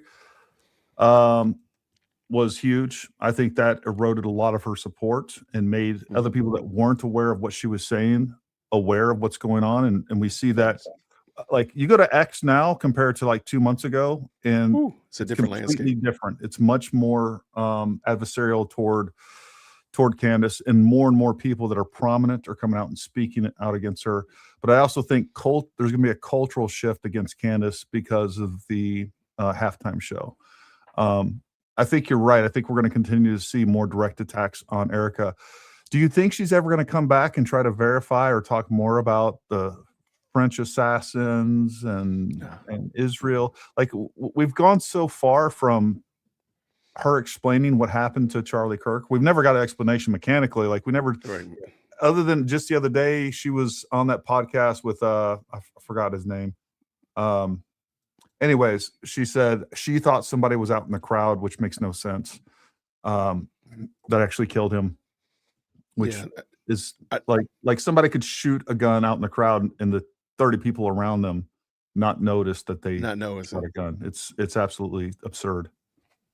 No, I don't think she's ever going to come back to it because she's never held accountable. Cantifa doesn't ask her to clarify, come back and address this topic, anything like that. So what we're doing are the only ones, us outside of Cantifa are the only ones that are calling her out, saying, hey, what about the Egyptian planes? Hey, where's that raw data? Why? Hold on real quick. Sorry about that. Sorry, just take a quick second. There we go. Where's that raw data? Where's that raw plane data? What about the assassin hit on your life? Why don't we know anything about that? So those are the things. Like yesterday, she was literally talking about an assassin hit, mocking Seth Dillon. Yeah. And didn't even say, by the way, somebody put a hit out on me. Nothing. So I don't take her seriously. Like, again, why do you take her seriously? I think is the question that we need to start asking Cantifa. Like, why? What is she giving you, showing you that causes you to believe that? what she's saying is true. Yeah, and I will look. I really do encourage, me and Jay and other people out on there can get out here and push back on Candace. Mhm. Like, I would really encourage many of you out there to do the same thing. It's the small voices of the many that will make a bigger difference than us. Facts. So, like, jump on the train, become part of that army, and just spread the truth. That's what I'm saying. I'm not saying go attack Candace. I'm saying spread the truth. That's what we're trying to say. So, the more voices out there, take away from the perception of just like her saying, we're the majority. Nowhere near the majority. Nowhere near the majority. This was an interesting comment. Yeah, for sure. Shout out to Lily. She says this, I'm Iranian, and what happened in 2 days in streets of Iran is a mass massacre. Over 100,000 innocent Iranians were deleted by the Islamic terrorist regime of the mullahs. Wow. Thank you so much for sharing that. Lily, that's a story that I would definitely like to explore more. I don't know. Can you drop your email? Yeah, I was gonna say, can you drop your email in the chat so we can make sure? DL podcast at ParamountTactical.com, DL podcast. Or you can contact me on X. Yeah. But if there's somebody out there that, I don't know, knows exactly what's going on, would like to talk about what's happening in Iran, I would love to have them on. That is, I won't say like a specialist or a subject matter expert, but, anyways, if there's somebody out there that really knows what's going on and has some evidence or pictures or whatever else that we can really relay that information to the American people like they need to, that needs to be done, contact me. I'd love to have you on and love to talk about that. Yeah, I love it. Yeah, for sure. All right, Gary, we're rounding these bases, man. We're heading home. Thank you, man. I appreciate you hanging out with me. This has been a blast. Tell us what do you got planned on the rest of the week? Anything exciting? Yeah. So tomorrow we're going to have ID on and oh God, why am I having a brain fart? You got Edie and is that how you say her name? Edie? Yeah. Artie Trolls. Edie and Artie Trolls on. So Edie Lowe and Artie Trolls are going to be on tomorrow. It's going to be a lot of fun. So make sure you come join us tomorrow at 8 p.m. Eastern time. We're just going to kind of ham it up, and I'm going to kind of let them take the reins and talk about what they want to talk about. So that'll be a great show. Thursday. I got a great show for you. I am going to have on Ashton Forbes. Ashton Forbes talks a lot about UAPs, MH370 that went missing. And I will tell you right now, he is a controversial figure, and definitely we're going to dip our toes into, I will say he will dip his toes into a lot of speculative conspiracy theory stuff. I want you to come watch it, come ask questions. Love it. And let's have a little bit of fun on it. I'm a big UAP fanatic. I've been following the UFO phenomenon for over 20 years. Got some personal stories with this. Definitely believe there's something going on there, and it'll be fun to have him on. I don't necessarily endorse everything that he says, but again, we're going to have him on as a guest. He's going to lay out some things for us, and you guys judge what you feel is true, what you feel is not true, and anything in between. So anyways, it'll be a great show Thursday, but come join us tomorrow night at 8 p.m. Eastern time, and then Thursday at 8 p.m. Eastern time, where we have Ashton Forbes. I love it. All right. So since you got to get your phone out, I'm going to get my phone out, and I'm going to go over my schedule. So tomorrow at 4:00, I have Jay from Storybox coming over. We're going to have some fun. We're going to the land down under. All right. We're going to have a good time talking with Jay. And then on Thursday, I'm meeting with the Mirror Critical Reflections of the Left. We're going to have a good conversation, just chopping it up about, we're probably going to end up doing a watch party and talking about that, but I'll have a guest on tomorrow while we're doing that. Amelia will be with me. And then on Friday, I got Jared Hull. He's going to be coming on Friday. I think he's going to be joining me for my watch party, or we're going to be doing body cam bingo. One or the other, maybe both. Who knows? We'll see. So that's what we got. And then I think that's the weekend, man. I'm thinking I'm going to get into the weekend. from there. So we got a busy week. Awesome. Yeah, I just saw Eclectic Journalist. We're going to have her on pretty soon. Well, she's in control of that. We'll get her on. Anyways, there's a lot of, that's the fun thing about this. You get to meet a lot of great creators, whether small, large, whatever else, or anything in between. And this has been great to actually get to know Jason and get to collaborate with him. It's, I think you need to be careful who you listen to, and it's great to find some reasonable people, whether you agree with them or not. That's the fun part about this content creator thing that we got going on YouTube, right? All the social media stuff. So that's been the greatest, pleasure of mine, is getting to meet all the people that I've had an opportunity to meet. I love it. Yeah, it's been a lot of fun, man, Gary. Thank you.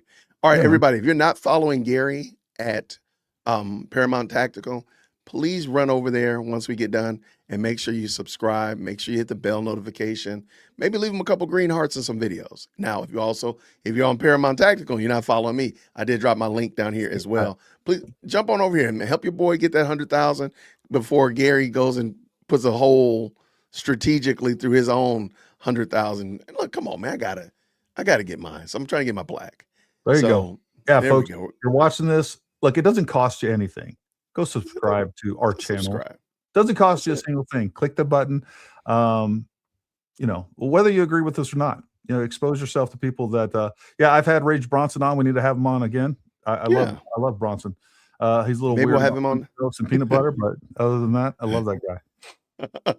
Subscribe. If you want to become a member of either our channels, there's a link down in the description below. That's another way you can support us. And if you're not following me and Jason over on X, go do that. Do it. Again, I can't stress it enough, folks. I think X is the future. And if you want to get engaged with different discussions, find really interesting people to follow, go get yourself an X account. Okay.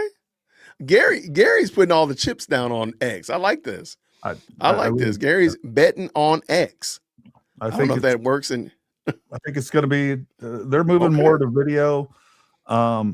I think it's going to be the all-in-one platform, and they are going to, if they continue on the path they are, keep doing the things they're doing and what Elon has done, it is the most free platform out there right now. Okay. I love it. All right. Let's make it happen then.